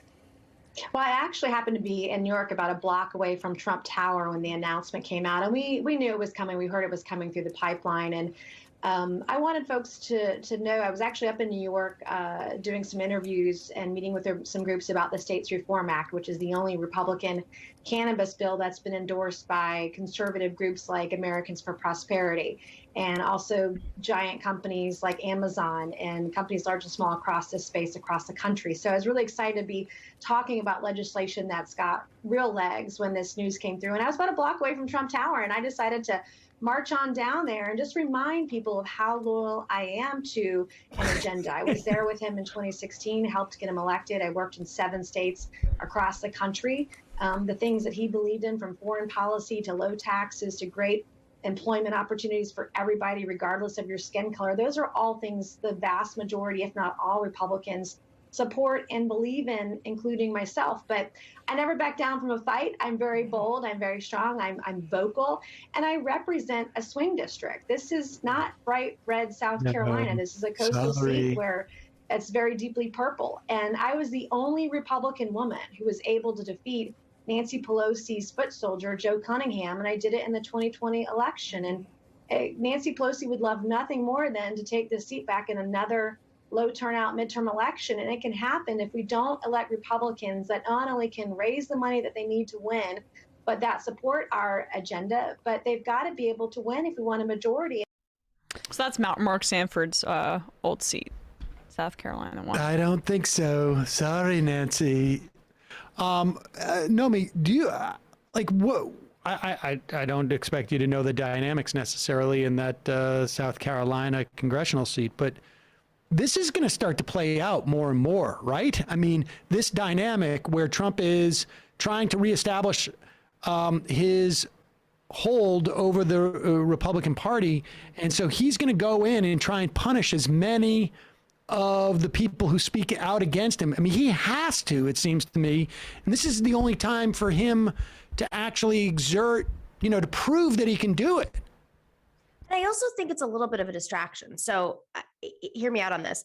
If Democrats, clearly, and this is playing out publicly now, Jamie Harrison has been asking for support from the president in terms of the DNC. He's not allowed. He's being his hands are being held as chair to invest in local parties. So it seems like the Democratic Party is doing pretty much nothing. Why is he not allowed to? Because the White House brought in their staff, their folks, and they're like, it's now been written about, but Jamie Harrison is a former state chair and in South Carolina of all states. And so, this is a major frustration in that state chairs and elected DNC members, this is super important. So the majority of DNC members, but elected DNC members have been extremely angry over the lack of funds being put into recruiting, building pipelines, training, basically state parties. So now you've got Proud Boys running across the country. Now you've got from local, from city council to school boards. And so Trump, he wants to make that faction his people. But if Democrats were smart and they're doing nothing, so say they're doing nothing, all they could do is literally tie every single Republican in this country who runs on the Republican line to the terrorists on January 6th. Forget about Trump. Let him do that. Talk about the terrorists, because there are plenty of people who voted for Trump for a lot of reasons, but do not endorse the terrorist attacks. But the Republican Party has obviously endorsed it, with exception, a few exceptions here and there. So literally, every single Democratic ad should basically have teachers and workers and, people fighting back against, the CEOs who are making record profits and, facing off with pipsqueaks and twerps who stormed the Capitol. And these are the choices here. Who do you want to support? That's it. I want to talk a little bit more about this. I mean, I think Trump is helping that narrative, right, that you're talking about because he's going to force them to become, he's going to force them to be more explicit in their support for those people on January 6th. And he doesn't care if they lose in the general. He just wants to weed out all the people. He wants to be kingmaker. And if they're disloyal to him, and if Nancy Mace loses to her Democratic challenger in the fall, he doesn't care. Right. Now, but Joe Biden may care. And Joe Biden may care in a way that maybe we don't necessarily appreciate. In other words, I don't know what the logic is in saying we shouldn't build, state Democratic parties, shouldn't build, have a 50-state strategy. Well, I do know the logic. I mean, his deputy chief of staff was the head of the Unity Reform Commission, perfectly lovely person, but major consultant in the Democratic Party. And so, okay, but what does that mean, though? I mean, let's talk about that, because it suggests to me that if I'm in the cold light of day, I've got to look at these past 2 years, look at how Joe Manchin has essentially taken me, the president of the United States, Joe Biden, and switch roles. That it's Joe Manchin has been the president for the past 2 years, and it diminishes me. And I can look at my polling and see when things started to tank, and it was basically when the Build Back Better bill started to stall. And ever since it is the meta narrative, right? It's not if he reaches that conclusion and isn't it's the Afghanistan withdrawal. Which was going to be a brief. I mean, if we didn't have the BBB, I think people are going to blame Afghanistan. But I think their choice, when they made that choice, they knew it was going to be a few weeks of bad press, no matter what happened, and then they had to ride through it. The problem is it was up against the BBB, so now that's going to be the excuse. Well, that can be their excuse, but they also have a better sense. It's one thing to say this is what happened publicly. And it's another thing for them to know internally that the reason why Joe Biden's numbers have sank is because he has been ineffectual. He has not been able to reach what he has said he was going to reach. I don't think, frankly, the majority, let's just say 50%, 70%, I don't know what percentage of Democrats cares what's in that bill. Certainly not in the way that I think we do. But I think they're just aware that he lost. And I think that's the meta narrative. He's not getting done what he said he was going to do. If I am aware of that in the White House, and I'm thinking, do I want to have a bare majority, because that's the only thing we could possibly maintain in the House and in the Senate. That's the best we could do, is just like what we have now, more or less. Do I want that? Or do I want, do I not care about the House? I might care about the Senate, but I don't necessarily care about the House, because if McCarthy runs the House, or whomever it's going to be, then I have somebody to run against in 2024. I mean, how much thinking Unless is Trump going on runs like again, that? though. No, but then it's like, it's not that I've been ineffectual. It's the Republicans have obstructed my agenda, although I've been able to get judges. I mean, that to me seems like, yeah. I mean, I can honestly see a situation in which we're not aware of, that like Nancy and Joe are not, and the D trip is even though it's run by Sean Patrick Maloney, I mean, that's Nancy Pelosi's pick, and they have to be really thoughtful in who they're recruiting right now, because it's been proven time and time again that like the centrists aren't winning in those districts. So, here's the other thing. They're just not running against Republicans anymore. They're only picking swing seats and that's it. And they think it's a financial decision. That model has not worked. We have to start operating in districts. Listen, Kathy Hochul, less than 10 years ago, was a congressperson, what is now deemed, or at least last Cook report, like an R+12 district outside of Buffalo, New York. I grew up there. It was always, it didn't suddenly change overnight. You just stopped operating there. Right. So what happens when you don't operate and there's a vacuum is a populist right-wing message swoops in. Not to mention demographic shifts. I mean, a lot of districts around the country have been changing a lot because millennials are moving, back home. So what used to be a little bit more conservative is now a little bit more diverse, a little bit more forward thinking, unless you leave a vacuum. And then you got, But I'm specifically talking about, why is the White House tying the hands of the DNC chair, who's not exactly, it's not like Jamie Harrison is like some type of like, no, he's not. Leftist, yeah. you know what I mean? I mean, why are they tying his hand? Because they don't want the resources expended on the House, because the House is not a priority for them at all. Well, the DNC is not in charge of the House. It's in charge of state parties, and state parties are, state legislatures. I mean, like, come on, like you can't be an honest Democrat that doesn't have a hand in the pot. And not think that state legislatures don't matter at this point. Pretty much every single honest Democrat who doesn't have a conflict of interest understands the need to support state legislatures. And that comes from the DNC. You have to be able to fund these state parties so they recruit, they organize. We also, not just the fact that we don't have an infrastructure and a pipeline, we don't have the support. There is a lack of actual folks who have experience. I mean, I can tell you from Matriarch, we're constantly trying to find folks with experience in different areas of campaigns, but because we don't build that up together with unions like we used to, we don't fund young Democrats like we used to 10 years ago, we have no pipeline on either side. Who does that benefit? That benefits the big media consultants. There's like big, the big five, maybe big eight. And they make all their money off of presidential elections and some key Senate races and some key congressional races. But at the end of the day, there's always been a revolving door with the DNC. Jen O'Malley Dillon, again, lovely person, was at the DNC as ED, was the chair of the Unity Reform Commission, which was tasked with doing exactly this. And she's now the deputy chief of staff. And she was part of one of the big five consulting firms that's making all this money. Okay. Everyone knows it. I mean, in the DNC, everybody knows what's going on. And I guess, from the White House's perspective, I mean, maybe they're listening to these consultants, but it's not like you need to be a genius to understand.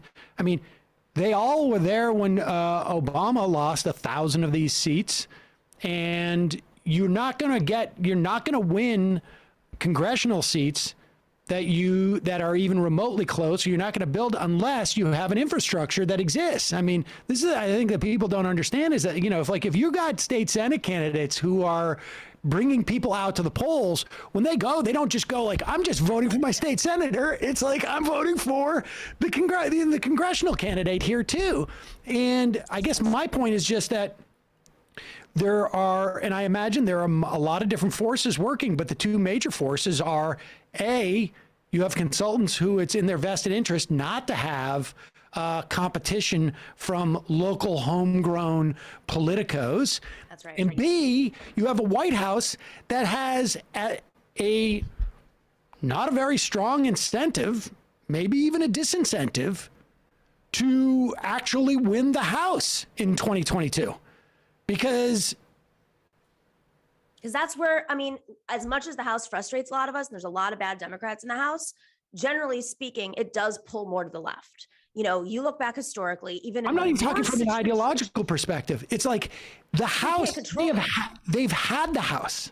No, but he can't. And it's not as easy to control because the country is becoming more progressive. I understand. Breaking But that down. What I'm talking about is for the electoral fortunes of Biden. And the electoral fortunes of Biden, there is one top line story that has happened in the first half of his, and that is they have not been able to pass the legislation they want, and there is no Republicans to blame. I mean, of course, all the Republicans voted against it, but that's not the narrative. You have 30% in this latest poll that said that Democrats are frustrated with Democrats. 40% said they're frustrated with Republicans. Well, yes, it's all understood. We all know that Republicans are not going to vote for it. But if Joe Biden didn't have the House, that narrative, that 30% would be much smaller because they would say it's the Republicans who are thwarting it. And I'm saying from the perspective of the White House, there is value in having a deadlocked legislature. I mean, Congress. But you want to keep the Senate because you can still do your judges and you can still get your confirmations. But at this point, what's the value to Joe Biden to keep the House? None. Because it's only going to mean legislation that's going to get bottled up by people in the Senate that he can't control. And it just makes him look ineffectual. I think that's ultimately it at the end of the day. Is it's like it reminds me of the Cuomo era, right? It was more manufactured, aggressively manufactured with Cuomo. But you guys remember the IDC the IDC were 8 Democratic senators voted in very Democratic districts, just to remind everybody, who cut deals, led by this guy, Jeff Klein, who cut deals to work with the Republicans. But it was reported out ad nauseum that this was a divisive scheme of Andrew Cuomo. And it was essentially to make sure that nothing passed through the Senate so that there was a divide. Obviously, they were defeated. Andrew Cuomo was defeated because of that. He set the groundwork for it. But it was his way of being like, I don't have to veto progressive legislation or just like basic democratic legislation, like codifying Roe v. Wade. I mean, some of the stuff wasn't even controversial. Right. And Biden knows he's not going to have to sign legislation that is too progressive because there's the Senate's always going to prevent that. But what he is concerned with is like, I don't want to get the blame for the lack of legislation. And if the Republicans control the House, then I don't have to. And here's what Democrats can do now. If you're running for office anywhere in this country, or if you're a member of a union, the one thing that's going to be very hard for Joe Biden is the PRO Act. It is embarrassing given what has happened in the last 2 years that he has completely sort of like ignored the PRO Act. It's basically dead. It could come back, of course.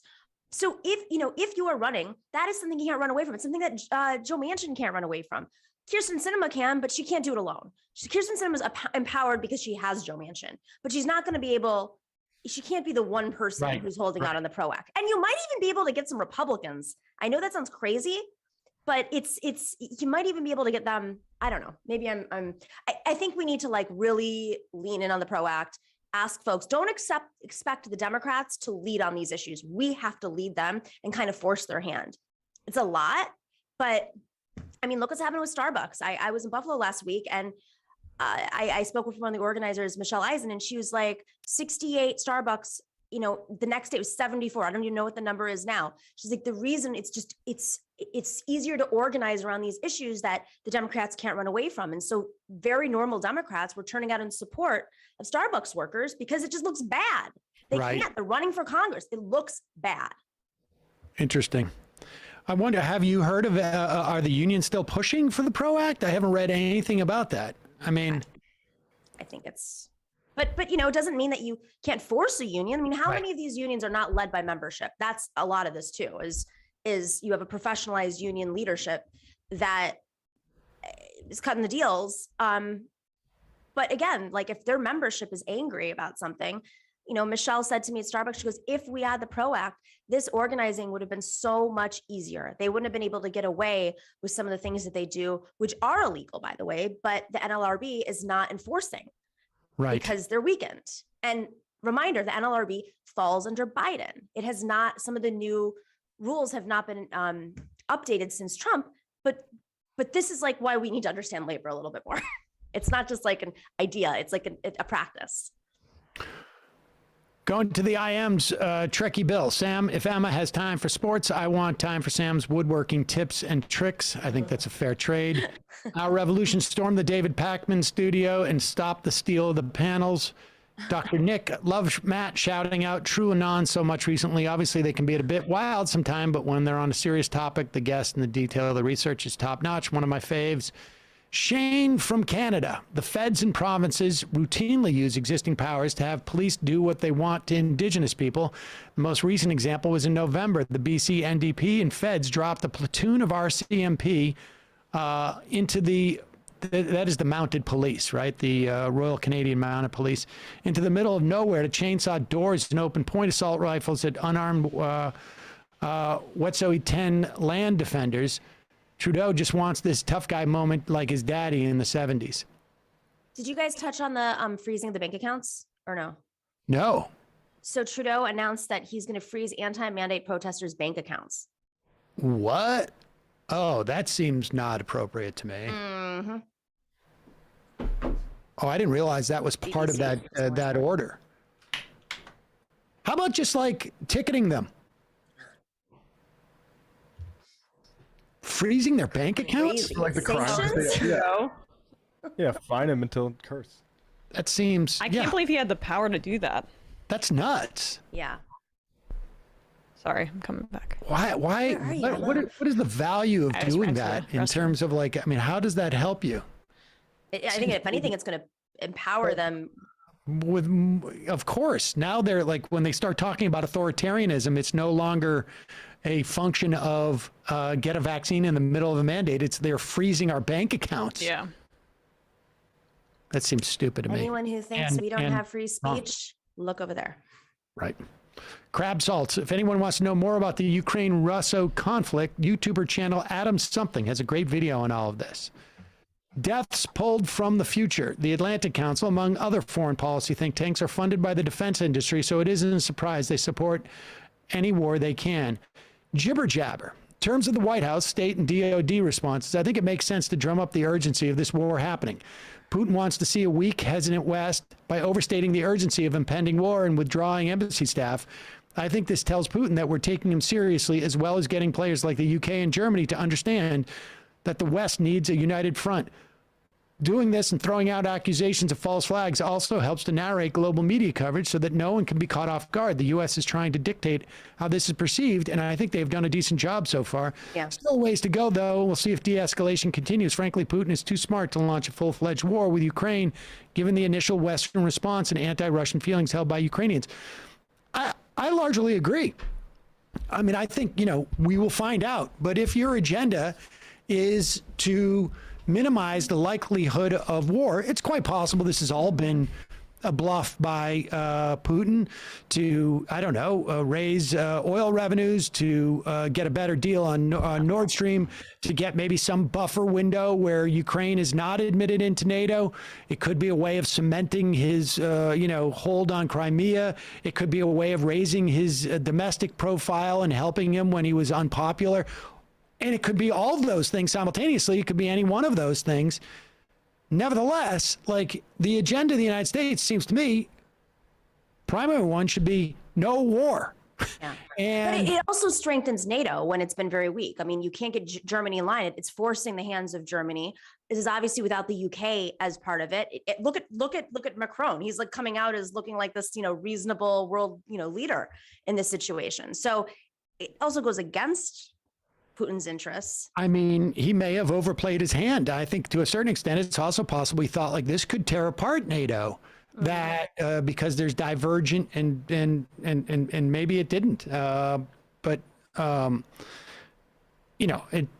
just because he tries something doesn't mean it's going to work, right? I mean, it seems unlikely to me that that he ever had real intent to invade Ukraine. I mean, it just seems like that would be just a bit of a folly. But who knows? And nevertheless, I think what the U.S. has done so far has been the right thing to make it seem like we're on high alert. It's not like we were going to go and invade. It's not like we were going to paratroop in there. What do you think the Xi Jinping aspect of this? Like, I mean, it's not like they're actual allies. I found it, I don't know if you've covered it at all. We haven't really. What, Putin speaking with him about this? Like, officially aligning with him on it, or aligning with him. I mean, it makes sense from China's perspective. I think to a certain extent, you know, he doesn't want the world to turn into a U.S. China, it's a sort of type of Cold War, because then it's not important. Russia is not as important of a player. I mean, it's, you know, once you resolve which side you're going to be on in that, you know, that fight, you're sort of over, right? Well, one option's taken away, though. I mean, there's no realistic alliance between the United States and Russia in a Cold War with China. I don't see that. I mean, it's already decided for him, so you might as well warm up that I relationship don't know. at this I think point. you sort of like play both sides. Why not? You could string this out, but we'll see. Is this me? Did that Eurasian Council deputy director expert also have the Bengals by 30 points? Can we stop using nothing burger? It's terrible. You can always tell a film is bad if the trailer pretty much shows the entire plot of the film. Right. Well, it also is bad if the entire plot is literally just, it just looks like there's 2 acts. I also just don't buy at all the farmhouse that they live in. What are the economics of this Right, place? exactly. Right? Like, how did she get this property? Why is it empty? What is she fixing it up for? Who's like listing it? It seems like she's thousands of dollars in the closet, just, you know, but they don't have a door that works. Jam for her profession. She also looks great. It looks like she's been doing a lot. People do a lot of canning. I understand, but it's like it's almost designed to be quaint to like that kind of audience. Yeah. Just a fun fact, guys. That actress Rainey Qualley is Andy McDowell's daughter. Oh my gosh, how painful! Way to ruin it. I'll tell you the part that really is just completely unbelievable is that a tree that old. She looks like her. It's clearly, I mean, if that is the if that is an actual apple tree, that is a 50-year-old tree, at least in terms of the width. They were not graphing multiple varieties of apples on trees at that time. In fact, I don't know if you can find anything beyond a semi-dwarf tree where you'll have multiple varieties. And so you're not having a green apple and a red apple on that tree. How could you see the width of the tree from the bottom shot? Pull it back up. Yeah. Pull it back up. What if they had a basket and it fell? And there were other apples from another apple tree and it fell because it was disruption. Because it was Where's the basket? Thank you, Naomi. Put it up. Put it up. Let's do this. Look at that right there to the left. Yeah, the tree that's half out of frame. Okay, I got news for you. If that's the entire circumference of the tree, which it clearly is not, by the shading of the I mean, you can tell what's going on there. That is I don't even think that's an apple tree, but let's give them the benefit of the doubt. That's an apple tree. That is a 50-year-old tree minimum, and that green apple that kid is picking up without a basket in their hand, as opposed to the red apple and then the green apple next to that. I'm sorry, that is not. That's those apples. This is staged. I don't know who the set design is on this, but I got news for you, folks. If you're looking for a set designer, look somewhere else. Can I give you guys an update on Puerto Rico? Yeah. Sure. Can I get a sound? Thank you. All right, guys, coming in straight from the island of Puerto Rico. They were offered a $1,000 more per month in temporary federal funding, and now permanent, but they haven't found the money yet. They held off on the strike until they find the money. This is, of course, after hundreds of public schools were closed on the island of Puerto Rico. And there's been a lot of, and the former secretary. They're not striking anymore. It's paused until Okay. at least Monday.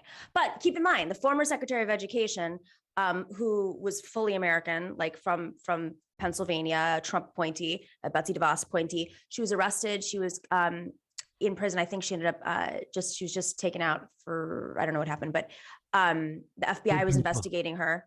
Only the best.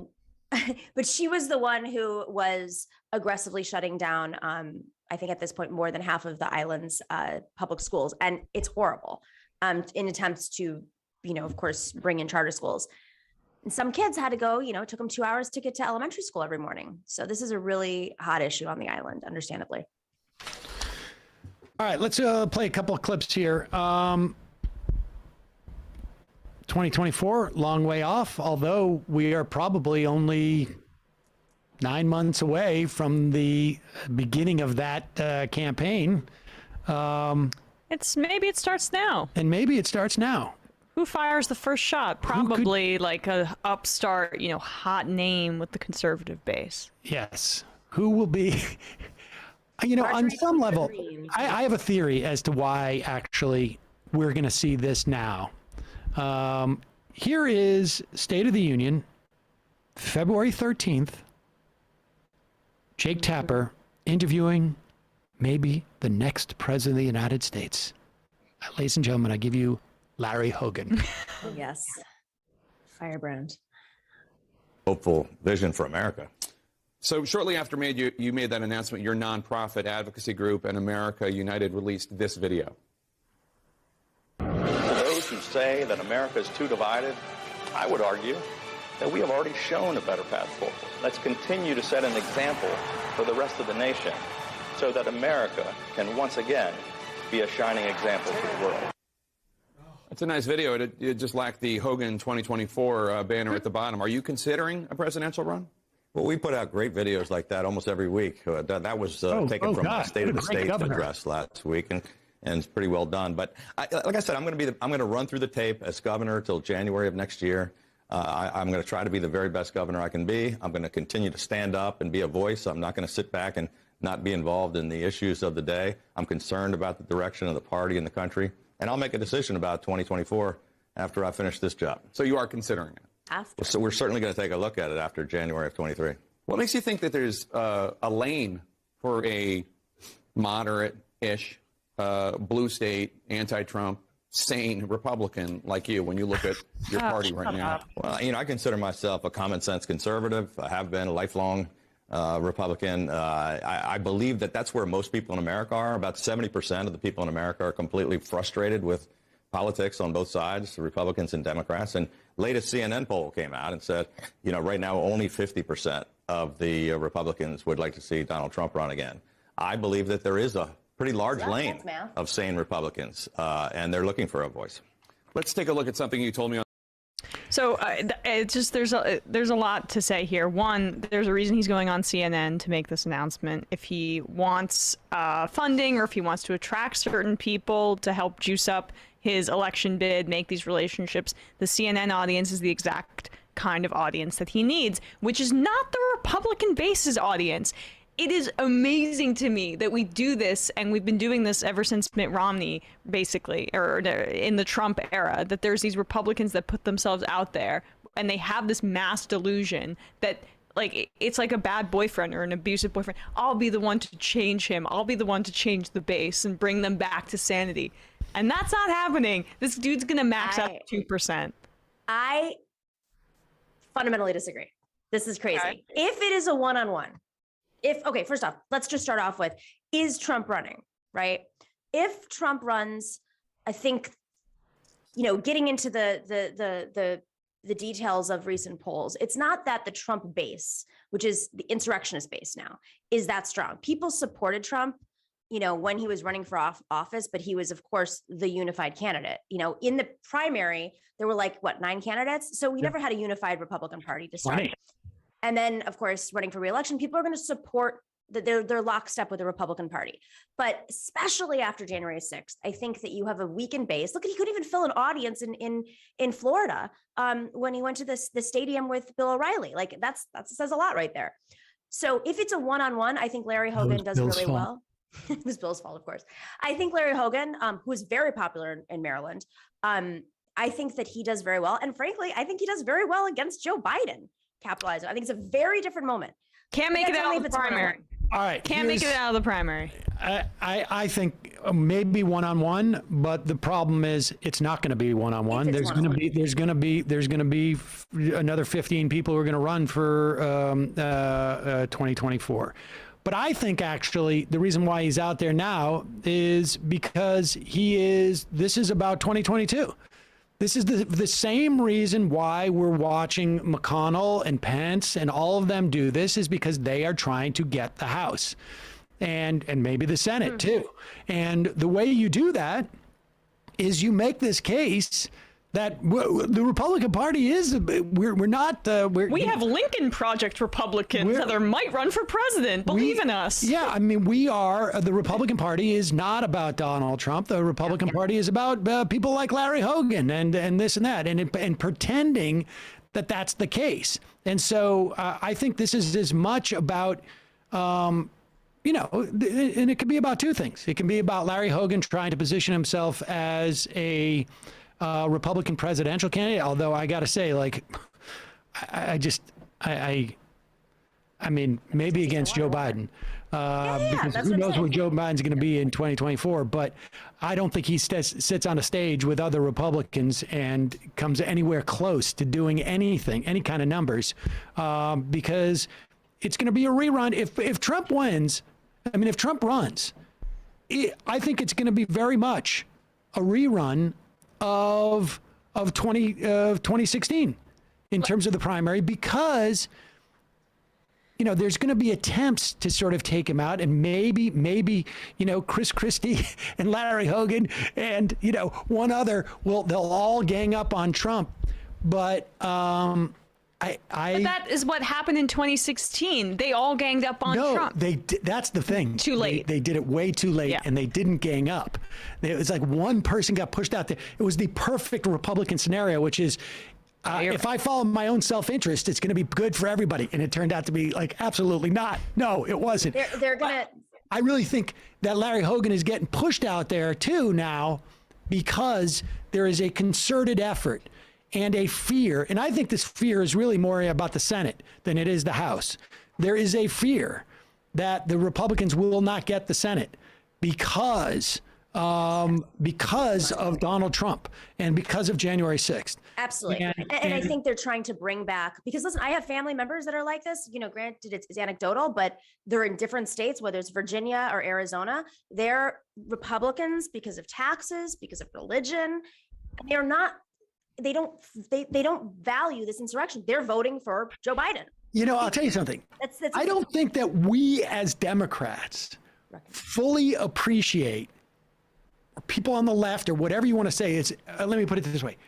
I don't think we as non-Republicans fully appreciate how alienating that was to a certain segment of those voters. Like I have had similar conversations where like when I talk to people who are not on the left, whether they're moderate or Republican, self-styled. I mean, and I know people across the spectrum, from reborn Christian, full on in that world type of thing, where like, but all the talk of gun taking away, and I'm like, I don't know what you're talking about.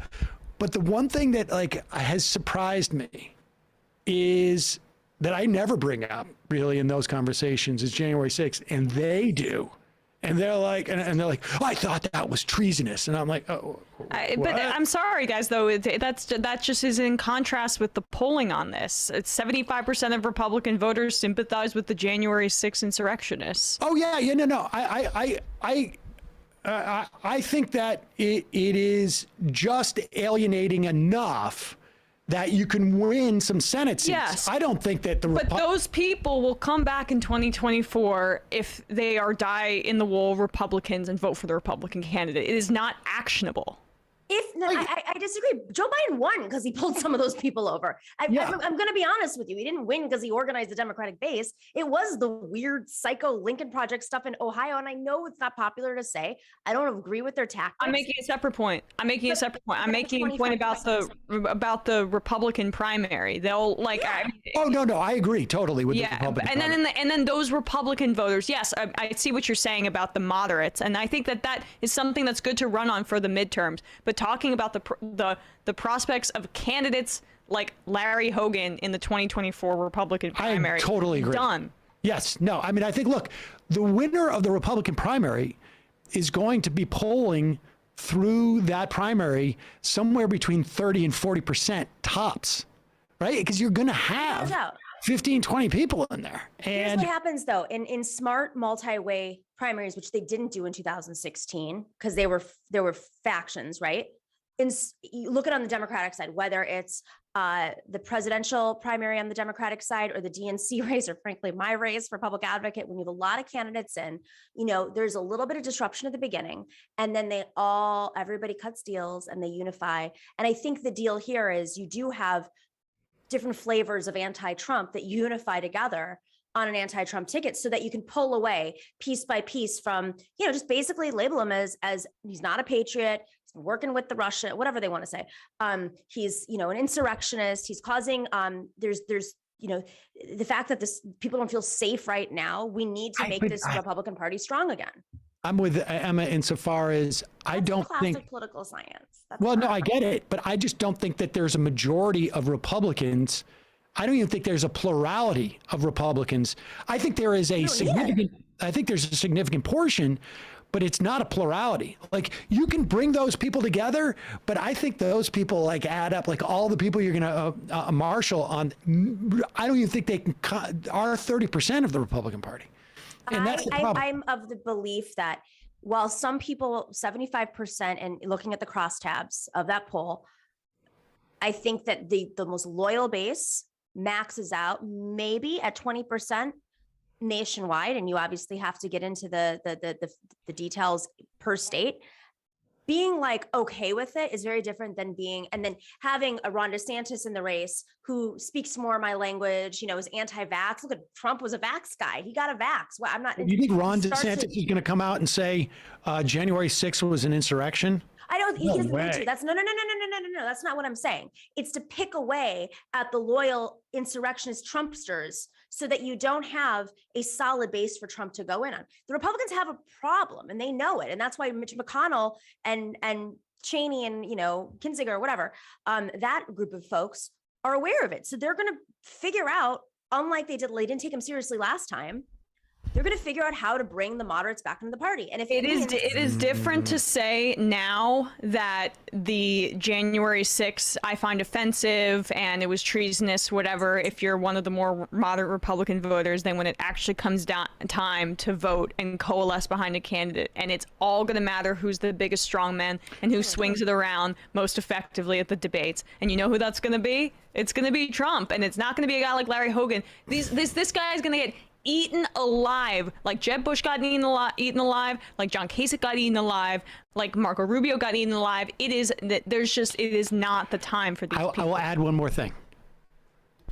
Republicans take over the House. What happens to January 6th? Because I'll tell you what happens January 6th. They completely revise the entire history so that Trump is vindicated. And they start to, they're going to have hearings, and those hearings are going to be about the Capitol Police who allowed this to happen. And it's going to be the House is going to be, basically coming up with 2020 was stolen. And I mean, and then Larry Hogan's numbers that are his popularity, which is a lot with Democrats in his state, is not just like Charlie Baker, who laughs at the concept of running for president, even though he's popular in Massachusetts. Like that, then I mean, the chickens will come home to roost for those guys trying to ride. Maryland's the South, and I'm not saying that it's one person wins in that pack. I'm saying that the people on the outside unify behind one person. I'm not sure if it's him or somebody else, but it's that they unify in a way that Pete Buttigieg and whatever all unified behind Biden, even though he didn't win a state until Super Tuesday or whatever it Right. was. But the only difference too on the Republican side is their primaries are winner take all. That's true. You're right. You're right. And that is going to dramatically change the dynamic there. But in the meantime, it's a campaign to bring moderates back in. It's you can do 2-3 things at once. But we keep by we, I mean like the body politic keeps thinking that's happening. And no, I don't think so. I think they're starting it. I think that's what Hogan's doing right now, which you said too. But wait a second. Mitch McConnell thought it was going to happen on January 6th. Yeah. On January 7th, right? And then all of a sudden, snap back. Joe Biden thought it was going to happen. It was going to take 6 months. I think at one point, I agree with you, maybe enough to impact, some Senate races and maybe enough to impact a presidential election. But in the Republican primary, no way. Just no way. I am still of the belief. I don't think Trump's going to run. Okay, he may not run. But I'm just saying the catechism is the catechism in the Republican Party. That is just not going to change. There is not going to be there is no cadre of people in the Republican Party who can rewrite the narrative at this point. There's just no way. Well, what would be smart for Biden to do is from now until presidential election day or whoever runs on the Democratic ticket, I'm assuming it's Biden, is that every single time one of these January 6th people gets arrested, is in an interview by the FBI, every single time a Proud Boy gets arrested or the Oath Keepers, you put that in an ad and you just keep replaying it over and over with the RNC logo and you don't stop. Yeah. All right, let's go in on this about the masks. The beginning of the week there was a survey, CBS polling showing. Then pop this up. We've shown it before. Was this from yesterday? Did we do it? I don't even remember. Yeah, I guess it was just yesterday, beginning of the week. It's Tuesday only. Masks for children in their school should be, and this is among parents of school-age children, 57%. Now, presumably, if you have a kid who is in school, then you have a sense of how that kid is reacting to their masks. Maybe you don't. Maybe you're completely oblivious about your children. Well, keep it back up there, please. 57% say it should be required. 36% say it should be optional. And I don't know how that breaks down in terms of people who would say, I'm going to allow my kids in there, but it's okay if other kids don't want it. 7% say no, not allowed. But either way, that's a majority, even with the margin of error of parents of school-age children who think that. Right. Huge majority say it should be required. Margin of error is 57%. 4 points? Is 57% say required. Optional means I don't necessarily see a problem with kids wearing masks, but I can understand if other parents do. That's what optional means. Because if you thought it was a problem for your children, you would say not allowed. And so it was child abuse, for instance. Exactly. Right.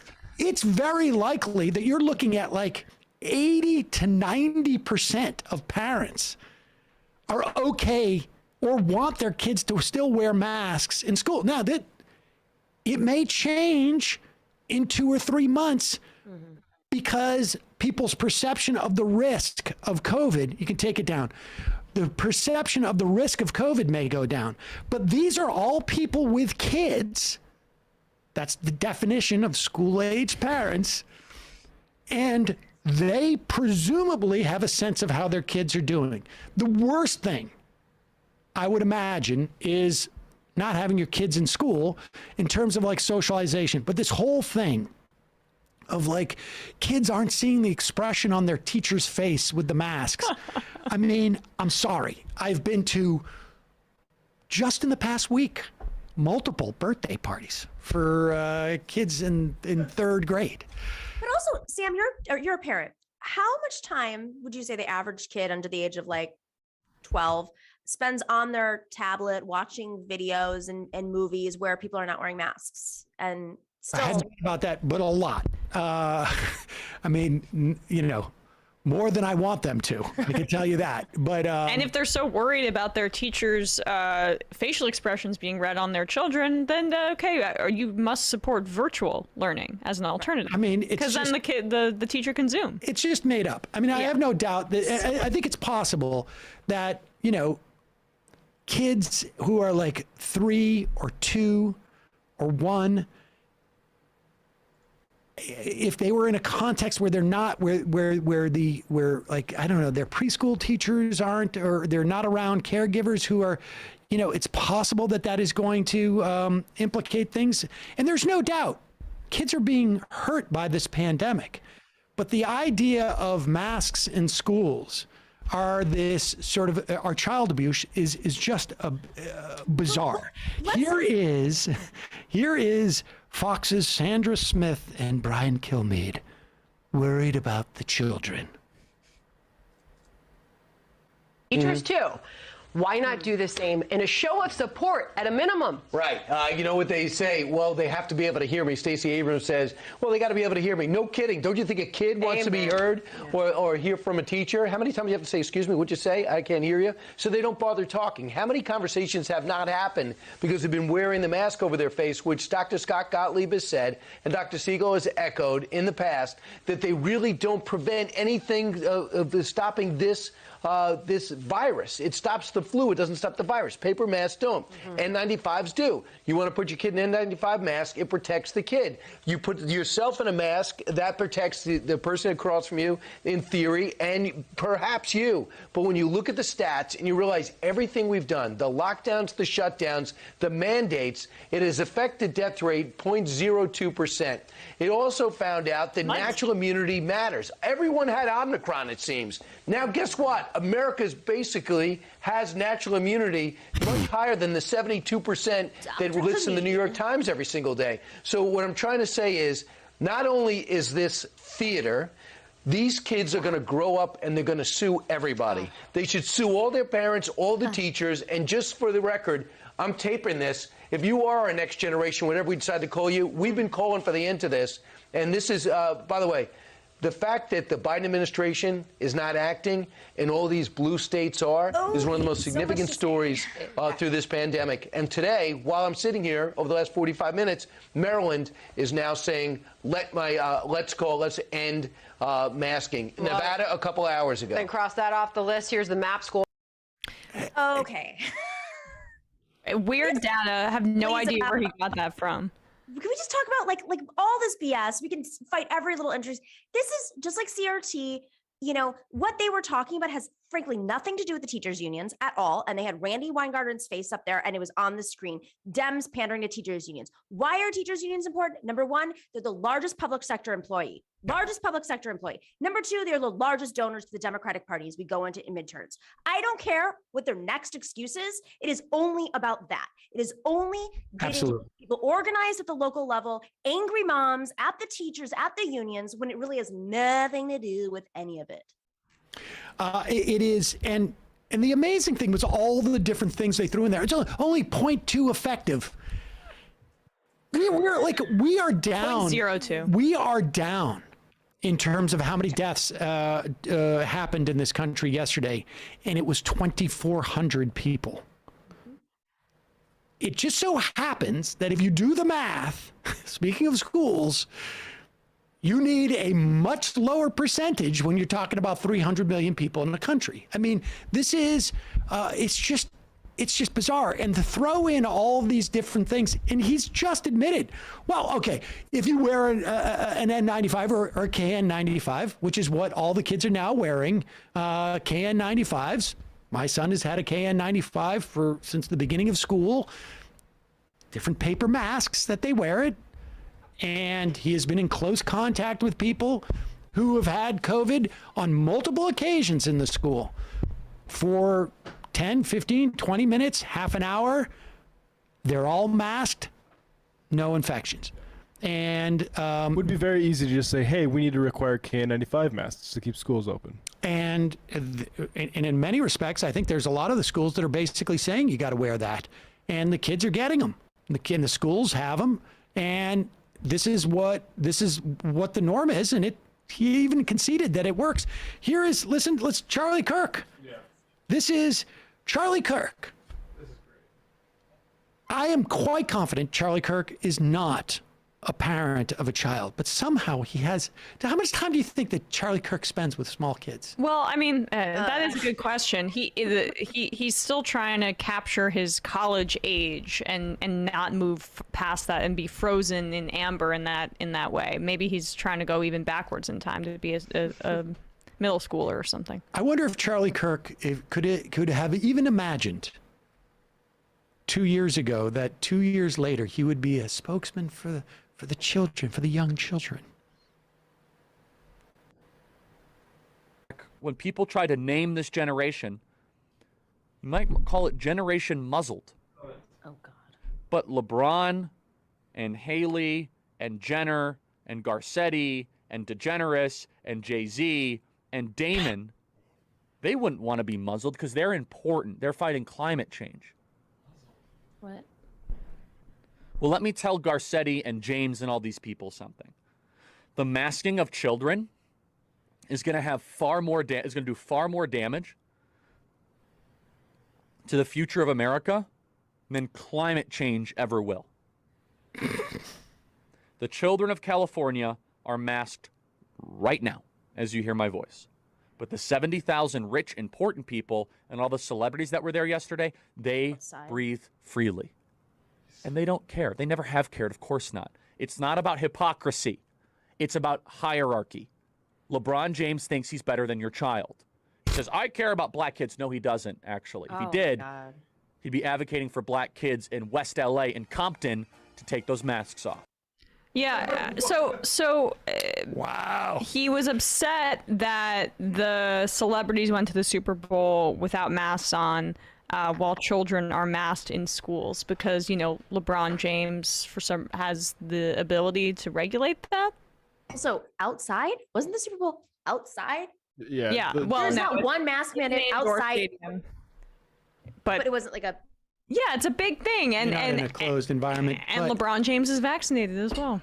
Also, not one place in this country has vaccine mandates outside to this day.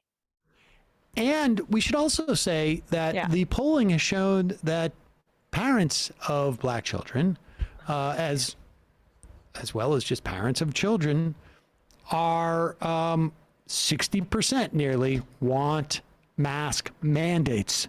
36% want it to be optional. Only 7% don't want the mask allowed. Somehow, Charlie Kirk, I understand why he might want to bring in, black athletes into his equation for some for some unknown reason. Charlie Kirk has better insight into what is happening with the children than the actual parents of the children. Yeah, what happened to parents' rights? They should be the ones that are able to determine what is good for their children or not, by majority at the very least. Not Charlie Kirk, a pundit who's sitting behind in his studio making those determinations. Sounds like the authoritarian left he's adopting some of their tactics. I don't know. I think he's the civil rights leader of our time, guys. He is really an ally of the kids in South Central LA who are next to that stadium. And, we should just listen to him a little bit more. He knows more about black communities than any of us or anyone watching. Another thing he said about the Super Bowl with regards to the halftime show, he said this on Twitter. The NFL is now the league of sexual anarchy. What? This time so should not be allowed on television. So that's the free speech guy. Charlie Kirk, what I like about this though is this COVID denial stuff, it is just climate denial, but just mapped onto a new problem that basically libertarian oligarchs don't want society to confront. And so I appreciate Charlie just drawing that line explicitly. Yeah, making it really explicit. How can I shoehorn as many different sort of right-wing tropes into this complaint about masking? I've got the muzzling, I've got the black athletes, I've got the hoax of climate change, I've got the Hollywood elites, I mean, this is like His cup runneth over. It's textbook.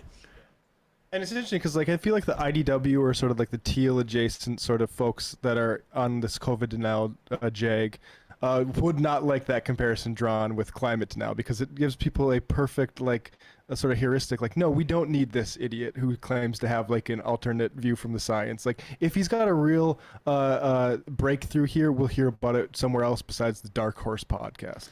It is. It's also looking like Charlie's going through some rough times. It sort of feels like. Yeah, I was not gonna go there, but he's only 28 and he looks about 38. I don't know what's going on with him. Started doing like old men's like supplement ads. I was just gonna say the supplements. It's all the supplements. That's he's got to buy a new hat too. Did he move to Austin too? Is he part of that little squad that moved there? Oh, I don't know. It's a good question. All right, let's. Well, he said here in California, I think. So maybe he's there still. Let's do some Mayams, and then we'll get out of here. God, I just had a flashback that I was supposed to interview him, and he ducked out of it at a conference in Vegas. I didn't even just remember that until just now. Ask him again. I should. Oh, he's got a this Debate him or something. ProPublica had a $900,000 condo in Longboat Key, Florida. Oh, he seems that's Lindsay right from energy. BK. Also, thank you, Sam, for being one of the more level-headed people out there talking about Ukraine. My partner is half Ukrainian, half Russian, with family in Ukraine.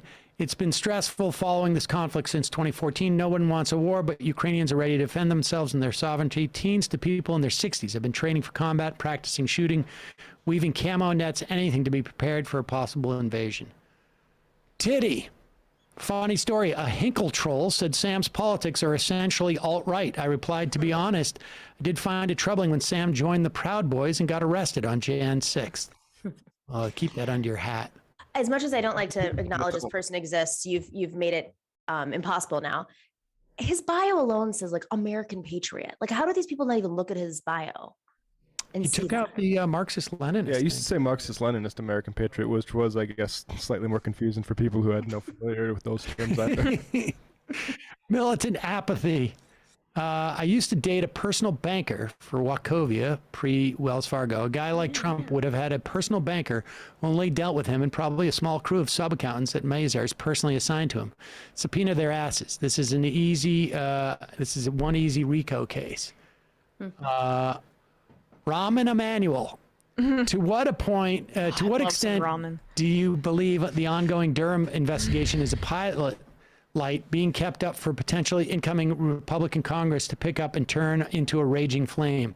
Can't think of any other reason why it wouldn't have wrapped up by now. I mean, I think I would agree with that. I think that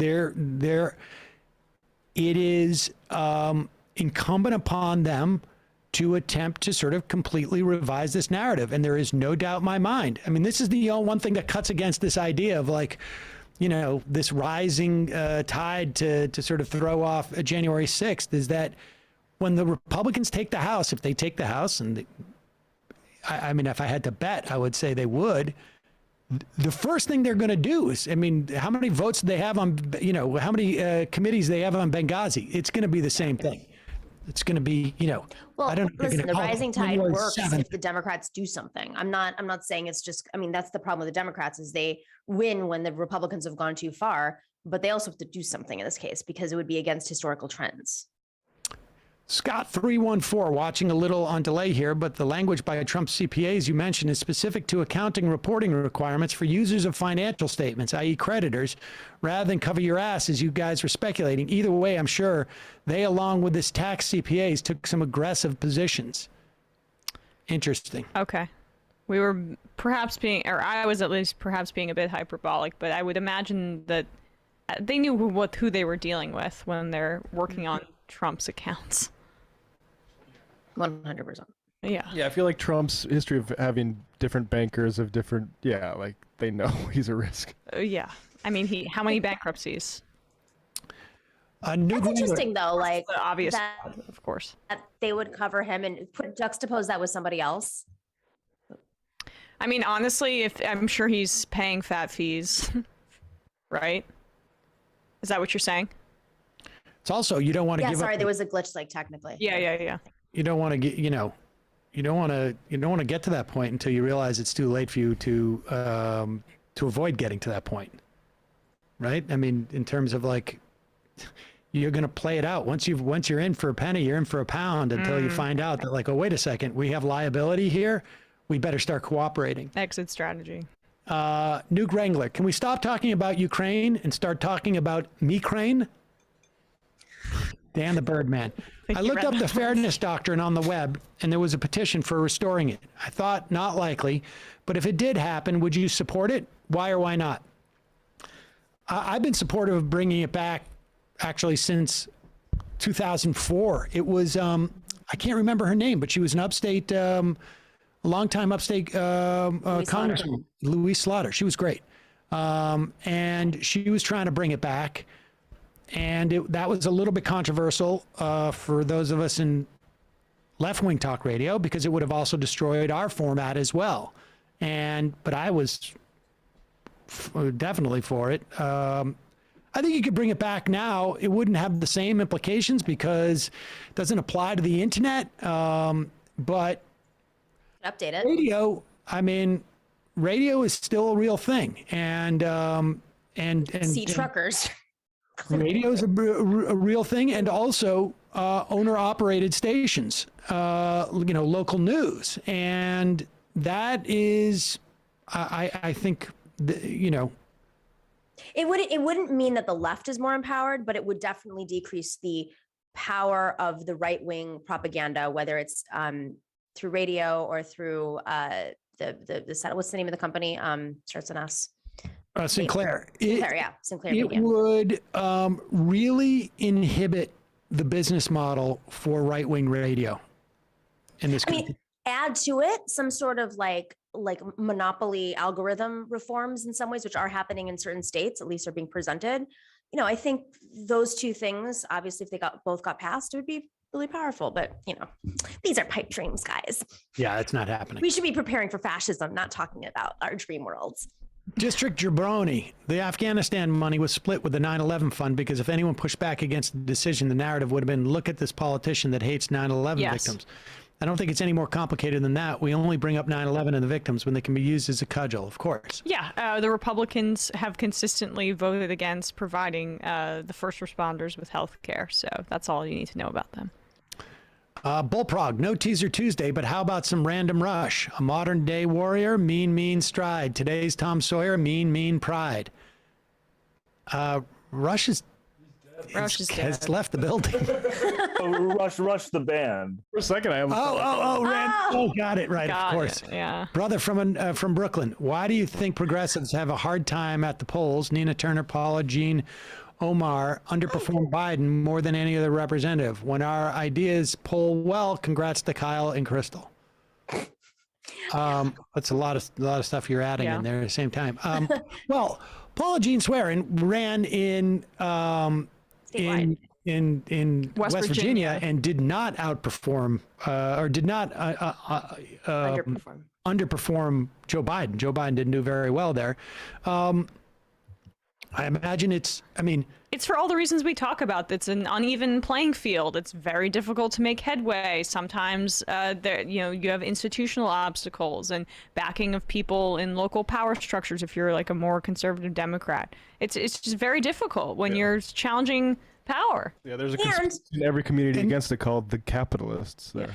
And women, I know this is my thing, but it usually takes women 3 times to run before they win, and that's like the institutional women. Add to it if they're progressive or working class. Add to all that, they also receive more smears. Ilhan Omar, case in point. Nina Turner, case in point. Even with all that on top of it, Nina Turner's race, she performed well in the districts where progressives do turn out. Where she didn't was the areas that were more conservative, who are now not part of this new district, or at least not to that extent. So, some of this has to do with redistricting, some of it has to do with the money's being spent. You have to look at these things case by case. It's not blanketed. Exactly. Shane from Canada. The feds and provinces routinely use existing powers to police what they do. Oh, yeah, we already read that one. Oh, yeah, this is an old one. All right, 4 more. Really cool.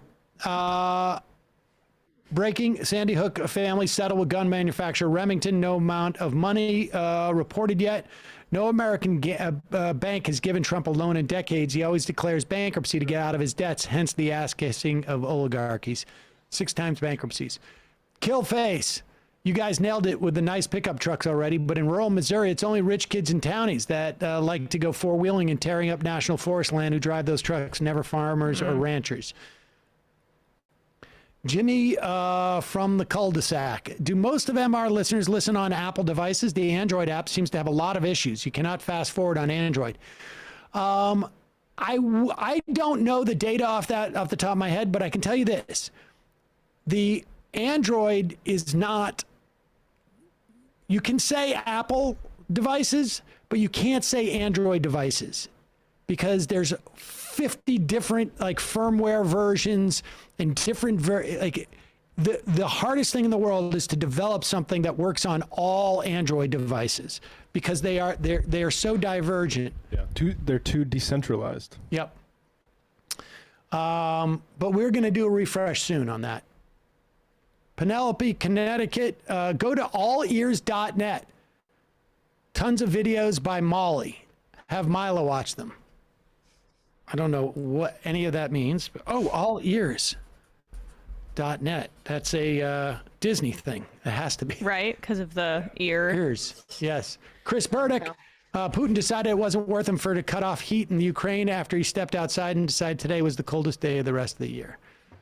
I don't know what to say about that. That's what you said. I know. Sam's wagless. Sam is swagless. The idea that a tree that old would be producing green and red apples is absurd. Did you see that video? That smear video on me? I believe I watched the first 30 seconds and got the gist. Tim Pool's economic researcher. Love Sam going off on Applegate. And the final IM. I was baiting him. Of the day.